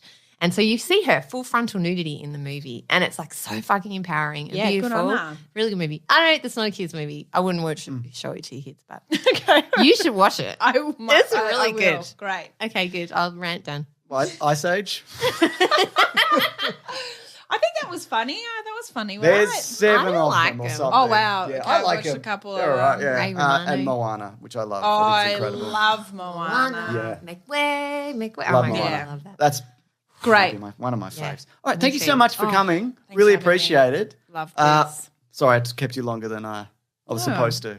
Hey, but your kids are away, it's fine. My kids are away. I've got nothing to do. We're just going to sit in your house for ages. Love You guys will that. be like, we thought we just invited her for the podcast. We just wanted the boost. Now Claire's showing her like an Emma Thompson sex movie. It's all really happening. You love this bitch. She gets naked. Just wait. Nude Emma Thompson having sex with a hot dude is my favourite thing in the whole world. What about Tina Arena? Yeah. Oh, don't Come even on. get me started. I know. Oh my God, Tina Arena. My friends do not understand how much I love her, and I've gone. Anyway, that's another story for another day. I bloody love her. Love all the things. Oh, thank you, Claire. Also, Thank you, You haven't been on Claire. a while. Oh, yeah. no, you're welcome. This is All my right. presents. You're welcome. Thanks. All right. Thank you. Thanks, James. Thank you. Mason, you can come back now. Okay. I brought my synthesizer. Is that okay? Please. Its volume's very low. I didn't want to disturb Do anybody. you want to turn it up a bit? Or No, are no. you happy with that? I think I'm liking this low-key version. Yeah. You know? Or did you want a sad version of it for this? Oh, yeah. Maybe with Axel Foley. This happens in the movie. He's on his deathbed. He's going to have some fun, but I got shot. This movie, we're going to talk about Beverly Hills Cop Axel F. Yeah. We're going to do the bike riders, but we didn't. We didn't. It's on Netflix. Yeah. I think it should have got a cinema release. I don't know if it would have done well. Yeah, but probably it feels, should have, yeah. But there's a lot of, there's the Axel F leitmotif, if you will. Yeah. And there's a bunch of different variations of yeah. it. And I was really hoping there'd be a sad funeral scene. So there'd be like a... Judge Reinhold, no! But there isn't. No, there's not. Anyway, yeah. Axel Foley's back, baby. That's right, and it costs $150 million to get in there. Oh, yeah, I see that on the screen. Straight to Netflix. This was in development for a long time. They was talking this in the 90s. The last movie was 94 or 95. So there was three cinema releases, and then I think you've mentioned in the past there was a pilot. There was an attempt of a TV pilot where Axel Foley was the chief. Yeah, so it was, what is bloody happening? What have I got here? Yeah, so it was Brandon T. Jackson played his son. Okay. And apparently one of the problems was because Eddie Murphy was only like in the first episode, but every time they do like the dial where you turn up the dial when you see something you like. Oh, yes. And like when he came on screen, they were like, woo! But like he's like, I'm not. They're like, we didn't even ask you to woo, Yeah. but you wooed. They didn't, but he didn't want to. He's like, I'm not going to do this every week. Yeah, sure. So they only got to the pilot, and it's Okay. leaked. I think you can see it, and it's Yeah, not very right. good. Maybe I don't know. I never They bothered. should have done it geezer teaser style, Yeah. where at the start of he just films a bunch of inserts, and at the start of every episode he's like, "Here's your new mission, son, grandson, whatever you are, nephew." Yeah. And I'll be back at the end of the episode. Throws down a file. Yeah, Doesn't exactly. even read what's on it. That's Here's exactly your new right. mission. Slap. Yeah. And It's the then same footage of the file hitting the manila folder hitting the desk. That's right. And at the end of the episode, he's like, "Well done. Yeah. Now I'm off to Hawaii." Here's your badge back. Somebody That's right. took it from you. Yeah, yeah. Whoever's second in charge. Yeah. They So- really made a mistake this time, but here's your badge or gun back. Anyway, he's back in movie form. He's got to go. He's back. He's got to go back to. Are you telling us what you think the story Okay, was? I'll do it. There he is. I'll do it. Well, Axel Foley, he's doing it Maverick style. Oh, yeah. He's still a detective in Detroit. He should have moved up the food chain. He should have become the chief. But he's rude. He's too rude, and he loves getting his hands He's dirty. always doing a voice to get into a room. That's exactly Even when he doesn't have to. If you're on the fence about watching this movie and you're like, does at any point Axel Foley commandeer a vehicle? Yeah. He commandeers like every vehicle in America. Normal vehicles, sometimes crazy vehicles. Yep. Anyway, he's in. You can't keep getting away with it, Mason. We'll talk about the voices in a minute as well. Yeah. But of course, he's got an estranged daughter who's in Beverly Hills, and also he's got a bunch of estranged old pals in Beverly Hills, and an investigation leads him to Beverly Hills, and he's got to go back, baby. And boy, let me tell you, it's pretty weird in Beverly Hills. People have got strollers, they got dogs in them. They got dogs in them. Their dogs eating sushi. Yeah. Their dogs on TikTok, probably. Oh my God, people are filming stuff for TikTok. Yeah. It's crazy out there. But he's normal. He's normal. And by normal, I mean he's got the same jacket, sort of. Because we're in that era. An old guy's still got that jacket, but he's back. Yeah. And he's not completely sad in this. He's a little bit sad. He can be sad, sure. Yeah. He's got depth. He's definitely he doesn't have the pace of him is not quite there. Interesting. I didn't hate this. I liked it a lot. I thought it was all right. It's the murder mystery or the drug running storyline, whatever it is. It's irrelevant. It doesn't Don't matter. worry about it. Yeah. You'll figure it out as soon as you see a certain actor appear. It's Kevin Bacon. He's a cop, but he's actually a corrupt cop. And you know that. You know that. It doesn't. Normally there'd be a spoiler element to this, a non-spoiler bit. It doesn't matter because I feel like this is sort of, again, this is Top Gun Maverick. They've gone legacy sequel. All the tropes of these movies from the 80s, for better or worse, they're all in here. You know, he's got one Huey Lewis song. Yep. I thought there was going to be like an 80s soundtrack. There's not really though, is there? Yeah. Yeah. Sorry, go on. He's got to pretend to be different people for some reason. He's got to hijack some vehicles. He's got a couple of wacky pals. He's got to team up with Jogo Lev, Joseph Gordon-Levitt. Now that's a fun pairing. It is a fun pairing. I think it does really well, and I think this is probably where this movie and Maverick succeeded, where a bunch of other legacy sequels have failed. Yeah, one of them I know you are a particular hater of. Shaft reboot, Son of Shaft. I hate Son of Shaft. Son and grandson of Shaft. And that's because the new guy that you're expecting to take over from Shaft, not a known quantity yet. Because it's Jesse T. Usher, who's now A-Train in The Boys. Yeah. When that movie came out. He's not the problem with that movie, interesting, though. Like, okay. I wasn't like, he's dreadful. No, but I thought think... the like, I don't know, shark. Like Shaft, you're just not Son of Shark. You're not woke yet. There's things are woke now. Like, and there's a little bit of that in this, but not really. No, they don't really do it. But I think what this one succeeded because you get a known quantity in the new guy he has to team up with or work with or what have you. You either need them to have an insane level of charisma, i.e., like a Glenn Powell, or you have like a known quantity. They've been in stuff like a Miles Teller. Yep. You know you're in good hands. It's like a gold standard. It's like they're good and they can work together. Is this the same as like Independence Day 4-2 or whatever? Yeah. Where the son of Will Smith is in it or something? Yeah, sure. Whoever that was? Yeah, whoever that was. I don't remember anybody who's in that. Yeah. I mean, Bill Pullman is still in it. Yeah. But he's not the main guy. No, he's not. He's in it. He's the president. Brent Spine it's Jesse T. Usher. Huh. Well. What are you doing? He's very charismatic. What's happening? I don't know. Yeah. But he just hadn't found the right project yet, is what I'm saying. Taylor Page as his daughter, Jane, I think is good as well. I think they're a good pairing as well. Kevin Bacon's good, obviously. No, he's not good. He's bad. He's the bad cop. He's the evil. He's the bad guy. He's the guy responsible. You know when he turns up. Yeah. Judge Reinhold returns and John Ashton return as well, and they're fun. Paul Reiser is in this, and he's fun as well. Is he in any of the other ones? I don't think he is. He's an 80s guy. He's an 80s guy. An 80s guy in there. He might be in one. Oh, and of course, Bronson Pinchot. He's in this, yes. As a little cameo. That's right, yeah. As well. Oh, God, yeah. Just always stealing a weird vehicle. It's just vehicle after vehicle. Sometimes he'll steal a car, and then you're like, oh, he's not going to steal a weird vehicle again. But then he does. Yeah. Look, and I think the strength of this is because it's a standard plot, I think, elevated by it's a bit of fun. It's a bit of fun. And again, there is definitely a lot of nostalgia value to this. Like, to me, there's more, comparing this to Maverick, to me, there's more nostalgia in this than, because I don't have a ton of nostalgia for the original Top Gun. No. I just enjoyed it as like, it's a good script, the sequel, et cetera. But for me, I'm like, yes, Eddie Murphy's fun. Yeah. I like all the silly... He's got his jacket.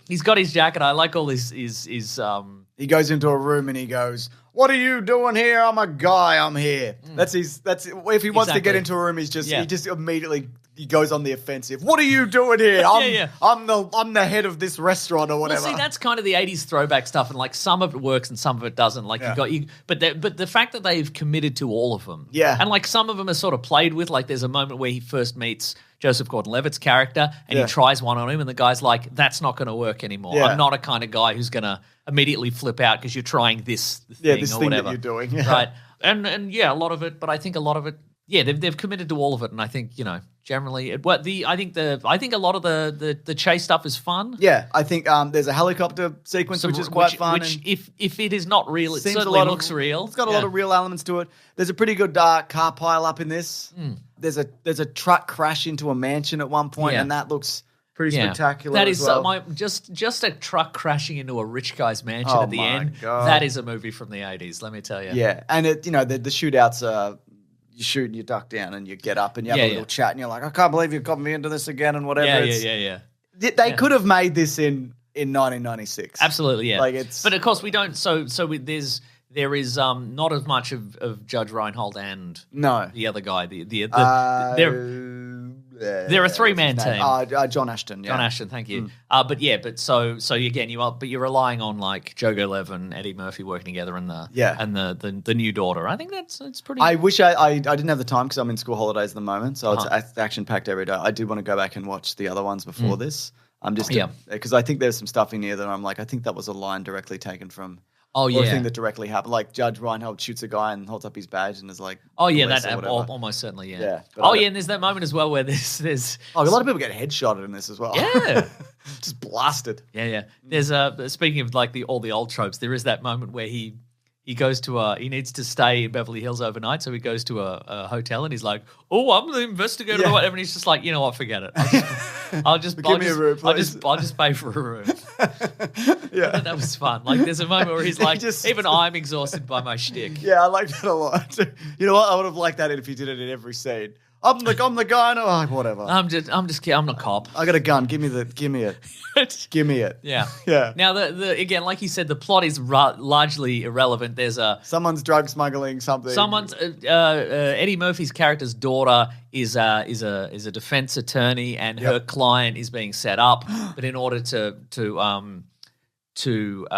exonerate him, they need some evidence of that, and there's an SD card which has some video footage of the murder taking place, and he's not there, so he's not. So they've got to get that SD card, which is fine. But again, it's one of those things where you see Judge Reinhold has it at the start of the movie, and he's watching it on his phone. Yeah, and I'm like, just send that out. Yeah, like I don't know about you, but if I witnessed a terrible crime and I filmed it on my phone as I'm running away, I am going.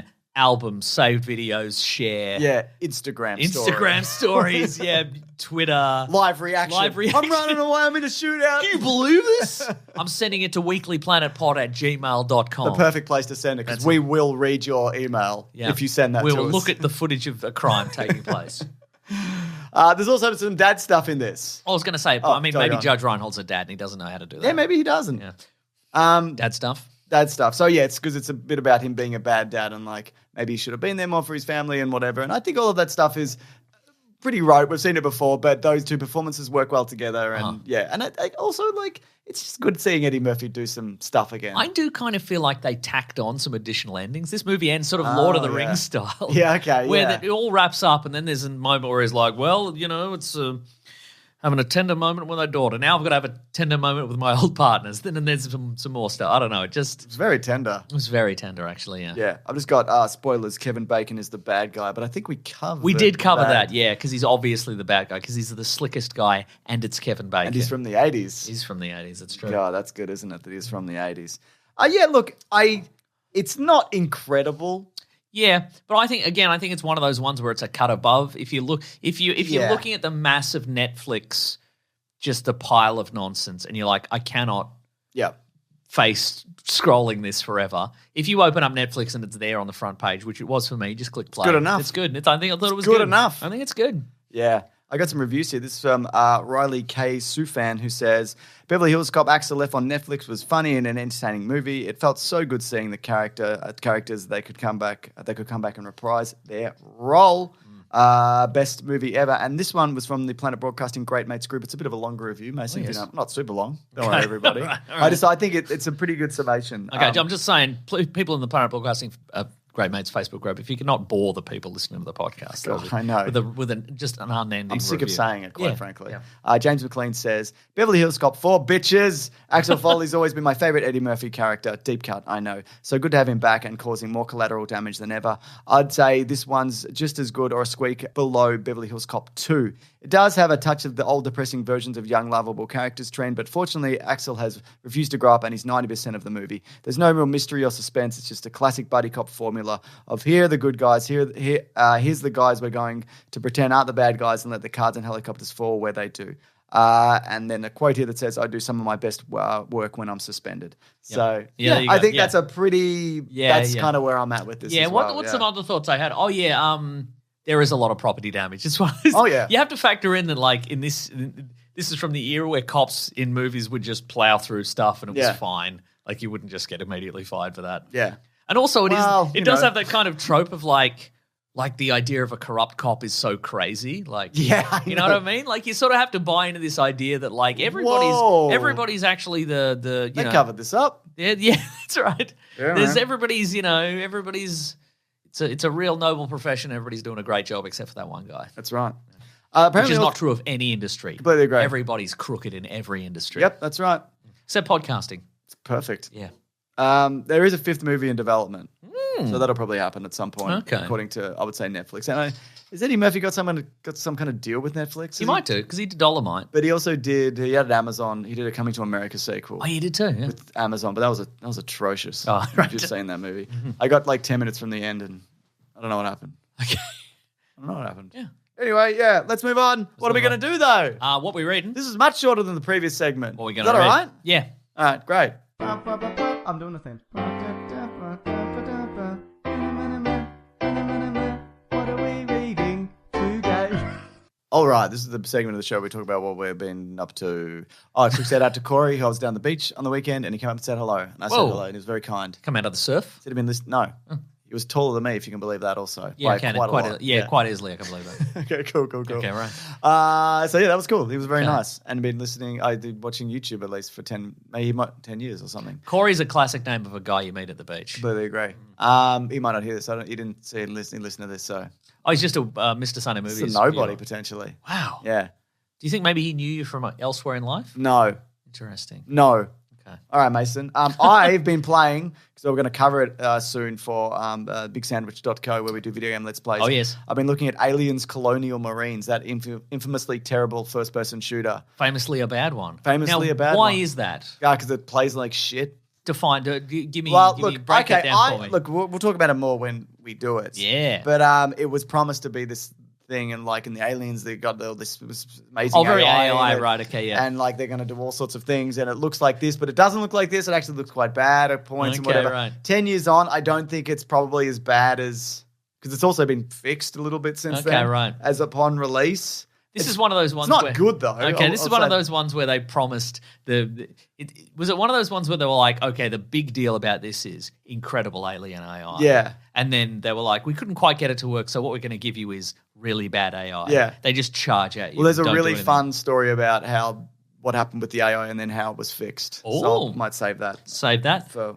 when it happens. Are you enjoying it? Are all video games it's good not video that bad. games? I mean, it is kind of set just after Aliens, and you explore some of the places from it. Like you find like Bishop's legs, and you're like, oh, what happened here? Yeah, right. Aliens happened there. Yeah, right. Okay. That's the second Aliens movie. Because for me, someone who plays 2 video games a year, all video games are pretty good. Like it takes a pretty, it's a pretty low bar to clear for me. I'm almost like, this is pretty good. Pretty good, really. I'm running around. You're running around? I got a gun. You got a gun? Later, I'll play a video game. Oh, he's good, isn't he, everyone? Oh, yeah. Now, I haven't watched anything this week, but fortunately, the name of this segment is what we read and what we're gonna read. You can thank me for that, by the way. I will, thank you. I don't accept it. Interesting. Go on. So I've got a list of stuff that I got to get to. Some some stuff from last year that's finally got to streaming. So I'm going to watch The Pope's Exorcist, the Russell Crowe movie. Are you going to watch the new one where Russell Crowe's a pope or something? Well, I've got to watch The Pope's Exorcist so I can watch Russell Crowe's The Pope now.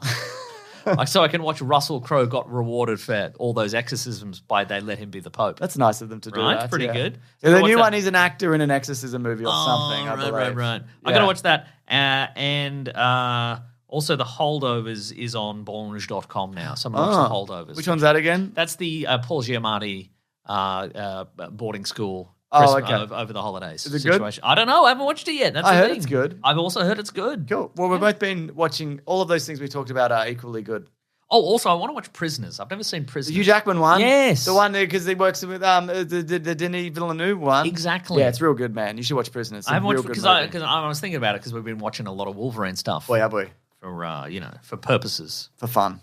Not for fun, for content. Yeah, for content, you're right. Content. Yeah. Cool. What's next, Mason? After that, we do letters generally. I think now's the As time. a general rule. Do it now? Are you busy? I'm not hugely busy. I'm doing a podcast. Okay. But I think we could probably incorporate it into the podcast as like a segment. Okay. And I'll do a theme. Are you also doing a theme? I got my He's getting a phone ready for some reason.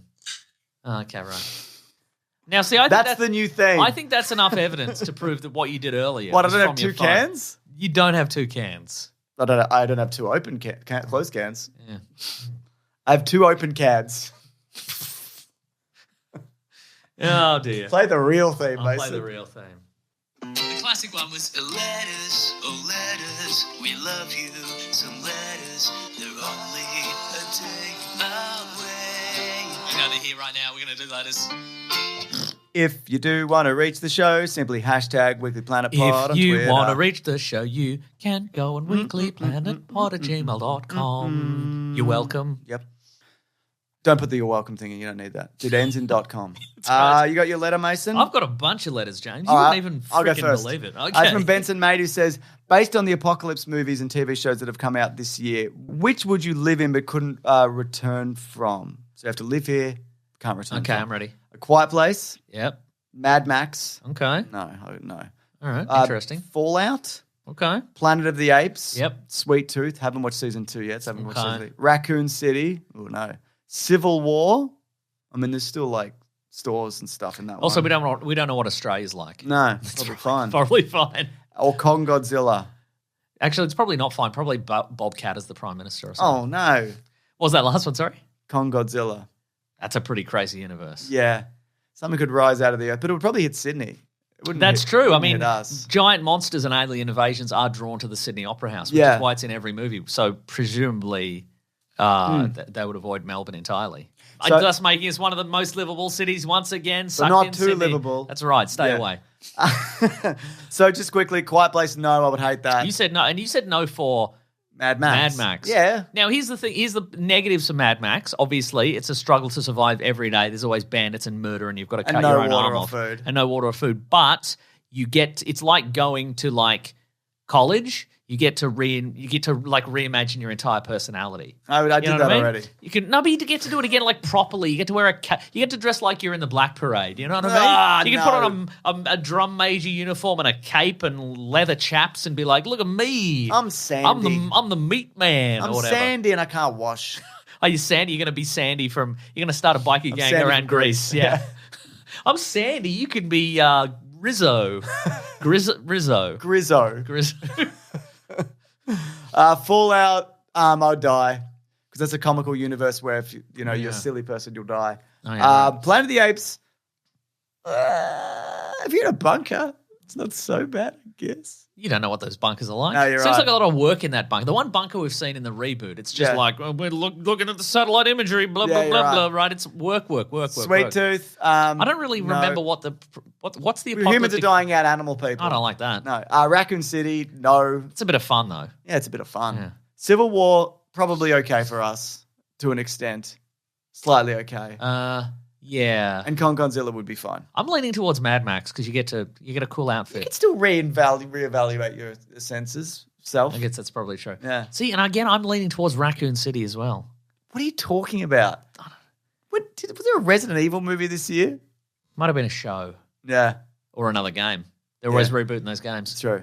Yeah. That is quite. I mean, Because, like, there are certain points in a Resident Evil game where it's pretty quiet, and if you just stay in one of those, it's pretty chill. It's only when you go through a door and there's a guy and he's got a giant eye coming out of his arm or whatever, and he's like, I've got a giant eye coming out boy, of my I hope somebody arm. throws me a rocket launcher. No, And they do. They do often, yeah. Yeah, but you're not the main guy.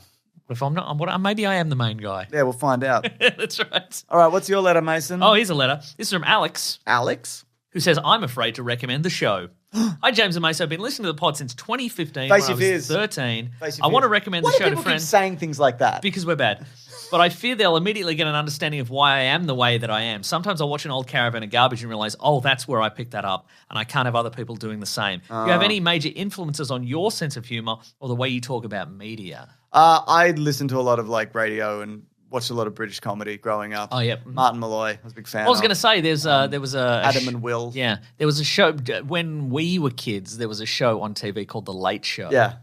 Which is a very generic name, but it was Yes. on the ABC by It was very silly. a group called the D Generation. Very And silly but smart. They're all most part they're all still around doing Yeah. stuff in TV and what have you. And but pretty yeah. good stuff still, But just anytime there's a really deep cut reference on this show and you're like, that cannot possibly mean anything, it's probably just from the Late Show. Yeah, that's right, honestly. yeah. Conan O'Brien, late night. Oh, with yeah, Conan sure, O'Brien was a yeah, great yeah. show. Yep. You know? God.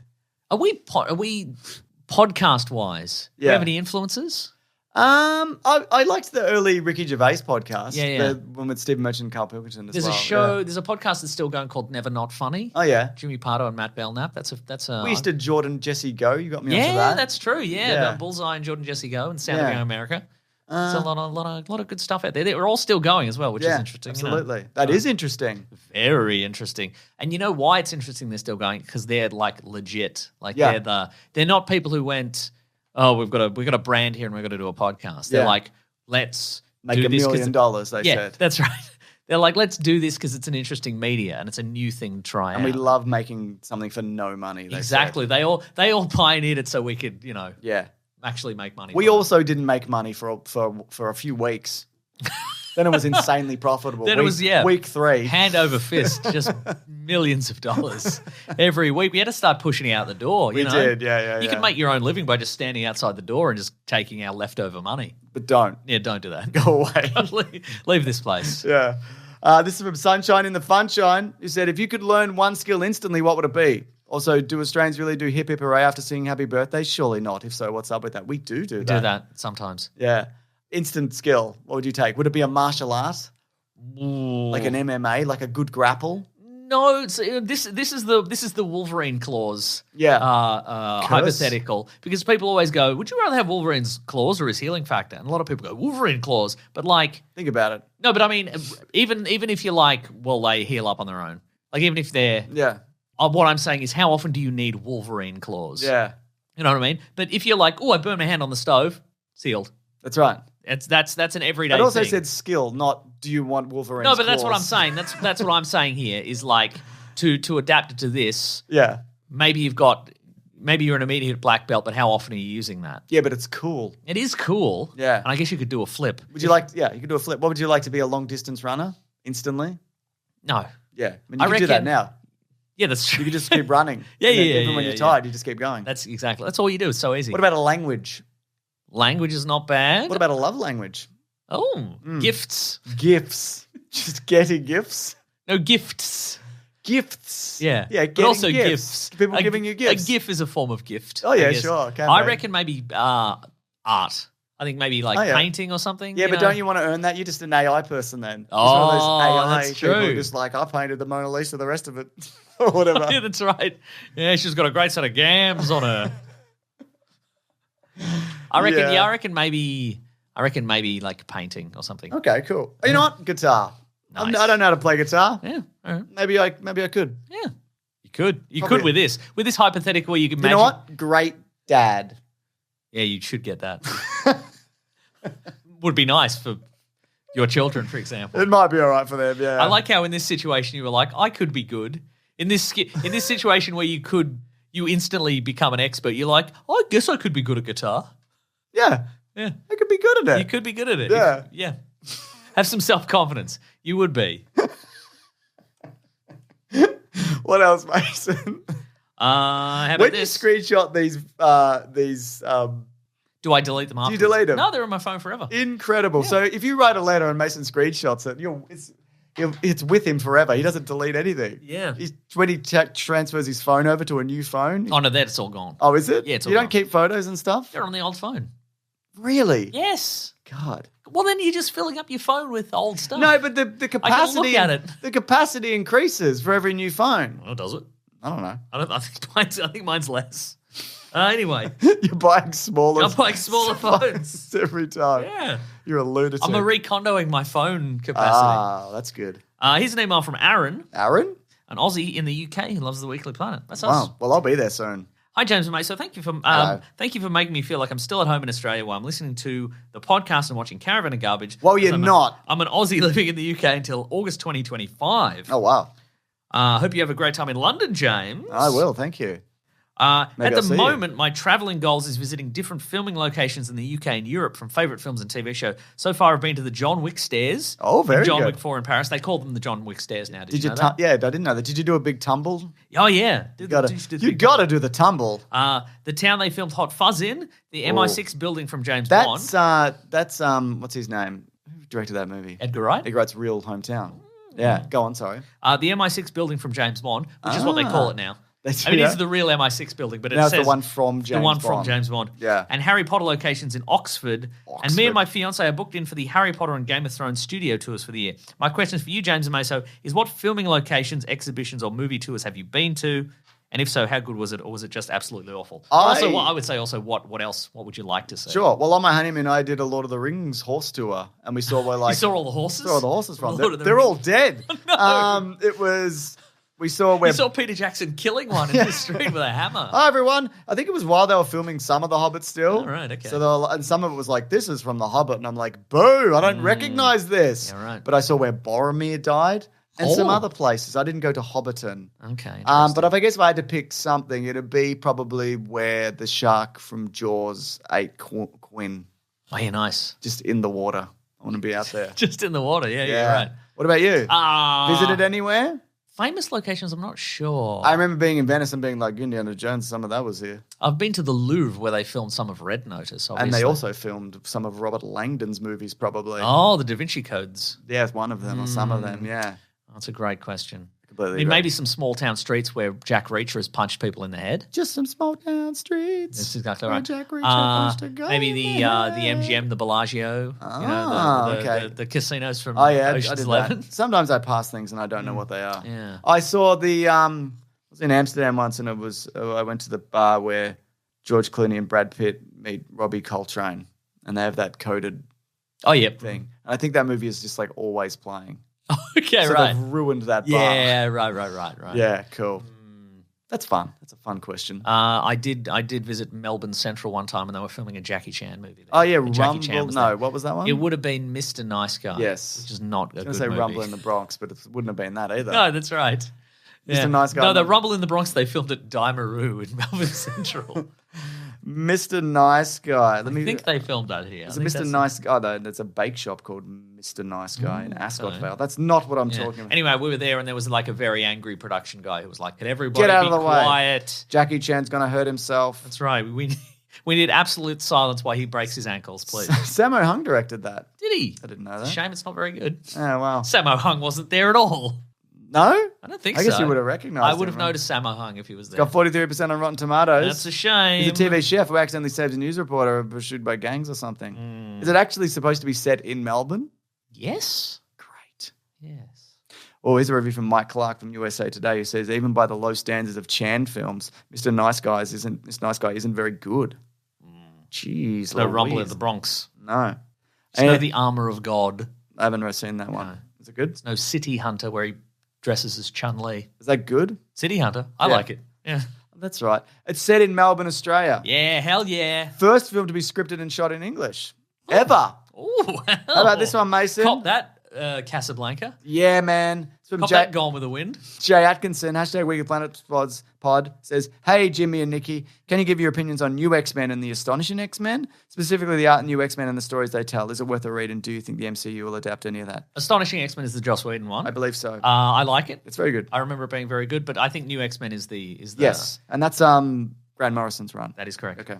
And I think Grant Morrison's run is one of those runs where a bunch of changes were made with the idea that in a perfect world, the movies would move to them? No, but the changes would stick. Oh, okay. But it's one of those, but that's the one with Zorn. Yeah, major comic book companies never want to. I have some of those runs. Yeah, no, major comic companies never want to when a bit they're good in a vacuum, and they're always good to imagine sort of what might have been. There was another one recently. It's House of X, Powers of X. Yeah, and they made some big changes to the X-Men universe, and their status in the world, and they sort of become a world superpower, and then they've currently Marvel are in the process of turning all that around. Thank God. Grant Morrison's good for that. Jonathan Hickman's also good for that, where they make a big change, and some big groundbreaking changes, and it's a really excellent series. And then Marvel go, we'll keep 5% of that. Oh wow! We'll keep Magneto's new hat, and then everything. Hatnito. That's exactly right. We'll change his name to Hatnito officially. Yeah. Capnito? No, no Capnito. Oh. Thank you. Very Got another good. letter? This is just one email, but we've sort of covered this one. Dan emailed in to say, a long-time listener from Scotland here. We've covered Scotland. Sure. I'm a physics teacher who's on holiday at the moment, so trying to see as many movies at the cinema as possible. I did a back-to-back of The Bike Riders, A Quiet Place Day 1, and Horizon and American Saga. Do you have any plans to see Horizon, as I'm very interested to hear your thoughts on it? No. You don't plan to see it? Is it out? I don't know. Are they even showing it here? Let me check. Our Village cinemas. Bike Riders is playing. He said, after seeing it, I immediately went to Wikipedia to see that Costner plans to do 4 films in total, and it felt very strange to see a Western built up like a Marvel movie with the big villain being teased before the credits and a sizzle reel for part 2 at the end of the film. What, really? That's interesting because it is out here. We were just talking about that from the trailer. I don't know. Who's the big villain? I don't know. Great question. Wally Goggs probably. Is it Michael Rooker? Rooker's in it. He is in it, but I don't think that. Okay. I don't know. Maybe. Do you think it's Do you think it's Ed Norton's villain from the end of Alita Battle Angel? Since they didn't use him. I mean, the sequel to that, may as well chuck him in Horizon. The glasses. Yeah, that's what I figure. Yeah, the sunglasses. Yeah, that's right. I'm going to stop you, John Horizon. You think you're gonna? You know what's on your horizon? That's right, me, Ed Norton from Alita Battle Angel. You thought you were gonna spread out across the horizon of the great United States of America. Well, guess what? I'm gonna attack you with robots. Yeah, I got robots with me. Yeah, I got a bunch of robots. Ed Screen's here, I think. Ed Screen's I think he died, but I put him back together probably. We stuck his face back because he's a robot, so it doesn't matter. Yeah. I've got robot dogs probably. He's upset, but he's all right. I'm going to put you, Kevin Costner, in a big game of future roller derby. Future roller derby. You're going to defeat me in a game of future roller derby. Yeah, that's right. Yeah, I'm Ed Norton. I'm future Ed Norton. Wow. Can't wait for the next adventure of John Horizon. Me neither. I probably won't see it at cinemas. I think I'll get to it. I like a Western epic. Yeah, the thing apparently it's not great, but maybe it's just because it's not the kind of movie that it's kind of made if I have anymore. a spare afternoon, I think I will see it in cinemas because that is the only way I'm gonna concentrate on it. Yeah, I did feel if you're giving me a sprawling Western epic with a lot of characters and a lot of build up. I'm going to want to see that in cinemas just for zero distractions. Yeah, to give it a fair shot. Yep, so, I think that's completely reasonable. I think I'm generally pretty good with phone discipline in my home. But the temptation is always there. There's that itch. Yeah, that is the itch. That's right. Cool. Yeah. All right, is that the show? That is the whole show, folks. Thank you so much for listening. We absolutely appreciate it. Thank you for telling your friends about it because that's how we get new listeners. That's the only way. That's right. And thank you for everybody who leaves a 5-star review on their podcast catcher of choice. That's how we get new listeners. James will find it and he'll read it out. That's right. This one's from Regime of Germ, who says, epic battle of goodbyes. Tune in every week to see the epic battle of who will get the last goodbye. You'd think it would be Mesa because he's telling us to grab that gem, but out of the shadows, James says goodbye after that, and even though you already said goodbye first. But wait, Mesa says something extra goodbye, and then the last goodbye, and holds the E for an extra second. What an epic battle. They also blather an hour or so about other stuff. No one cares. We're here for the war of who speaks last. Right. Just from Matthew BRB says, great show to have on forever and always until the end of time. This may be the pinnacle of the art of podcasting if you can get past some of the aviation errors. Great stuff. And come on, mate. Mason's fiddling with the backup recorder. The backup recorder was on the pickups were set to 1. So if we need this, it's going to be very it's picked quiet. up 1. This is one podcast. Terrific. Why would that be a problem? Okay, all right. Okay, we can fix it in post. Anyway, I did my thing, so now you do your thing. Oh, yeah, I got a bunch more things. All right, here we go, folks. If you want to get into contact with us, you can go to weeklyplanetpod@gmail.com. You can go to the Planet Broadcasting Great Mates Facebook group or the Weekly Planet Podcast subreddit and Discord for fun civil chats about podcasts and pop culture. Thank you to Fidel and Maisie and Sarabi for all their moderation over there and for doing the Weekly Planet Clips channel. We love the it. Weekly Planet TikTok and all sorts of other stuff. Yeah. Coming up with fun topics to put in the bloody forums and all sorts of stuff. Yeah. Can I take my son to see Twisters? Just Just PG-13. Yeah, I feel like I could take him. How old's he now? You don't have to say. Hold up a number of fingers. 40? Yeah. He should be able to see. No, he's this old. Yeah, I didn't think he was the other old. Wouldn't make You any didn't think he sense. was 40? No, I didn't think he was 40, actually. Yeah. I think he could see Twisters. Yeah. Yeah. You know him. Yeah. He'd like all the gadgets and stuff. I didn't get that good dad power, though, so am I making the right decision? Maybe you're making the worst decision in your life. Maybe he's going to be obsessed with storm chasing after this. Cool. You know? Yeah. He'd be like, when's Bluey going to do storm chasing? You know? He's not over Bluey, but, he's moving out of that. When are the Transformers going to do storm chasing? That he is into. Yeah, hell yeah. Yeah. Currently, he's into a clip of the opening scene of Bumblebee, but it's stop-motion toys. Oh. Yeah. And it looks like, I don't know whether this is true, but like a kid kind of made it. I don't know whether that's true, but it's a lot of fun. It's kind of like it's a jank and a funness. Are you going to do some stop motion stuff? You've done stuff in the past. I've done some stop motion stuff. Things. Yeah, maybe. Bit of fun. Yeah. Bit of fun. All right, sorry, keep going. I can do this. I say the thing. And a different thing. Clips channels, they're doing all that. We're loving that's that. right. You did if you want to follow some people on the socials, you can follow our friend Rob Collings. He's at Raw Collings on Twitter. He's at The Weekly Planet on Twitter. He'll keep you up to date on all things The Weekly Planet. You can follow me at Wikipedia Brown on Twitter and Nick Mace on Instagram. James is Mr. Sunday Movies everywhere. If you want to support the show, you go to patreon.com/Mr. Sunday Movies. You're chucking $1 and an amount you would not miss. That's right. Any amount. Maybe you wouldn't miss $100 a minute. You'd probably miss $100 a minute. You might. Yeah. You might. I feel like if somebody made $100 a minute, they're not listening to this, right? I reckon if they're making $100 a minute and they are listening to this, they should become like a patron, not like a Patreon patron, but like an old school patron. Patron of the arts. But they just pay for our lives in general. So we can do it yeah. like we can do it at our leisure, I think. Or not at all. Yeah, like a Renaissance patron. Okay. We can build our own Sistine Chapel of terrible podcasts. I think that'd be fun. Cool. It could be God reaching out and he's touching podcasts. An iPhone. He's touching an iPhone. That's right. Hell yeah. That says something. Hell yeah. Too. And somebody's not even looking at God because they're looking at their iPhone. I'd look directly at God and say, don't touch my phone. Yeah.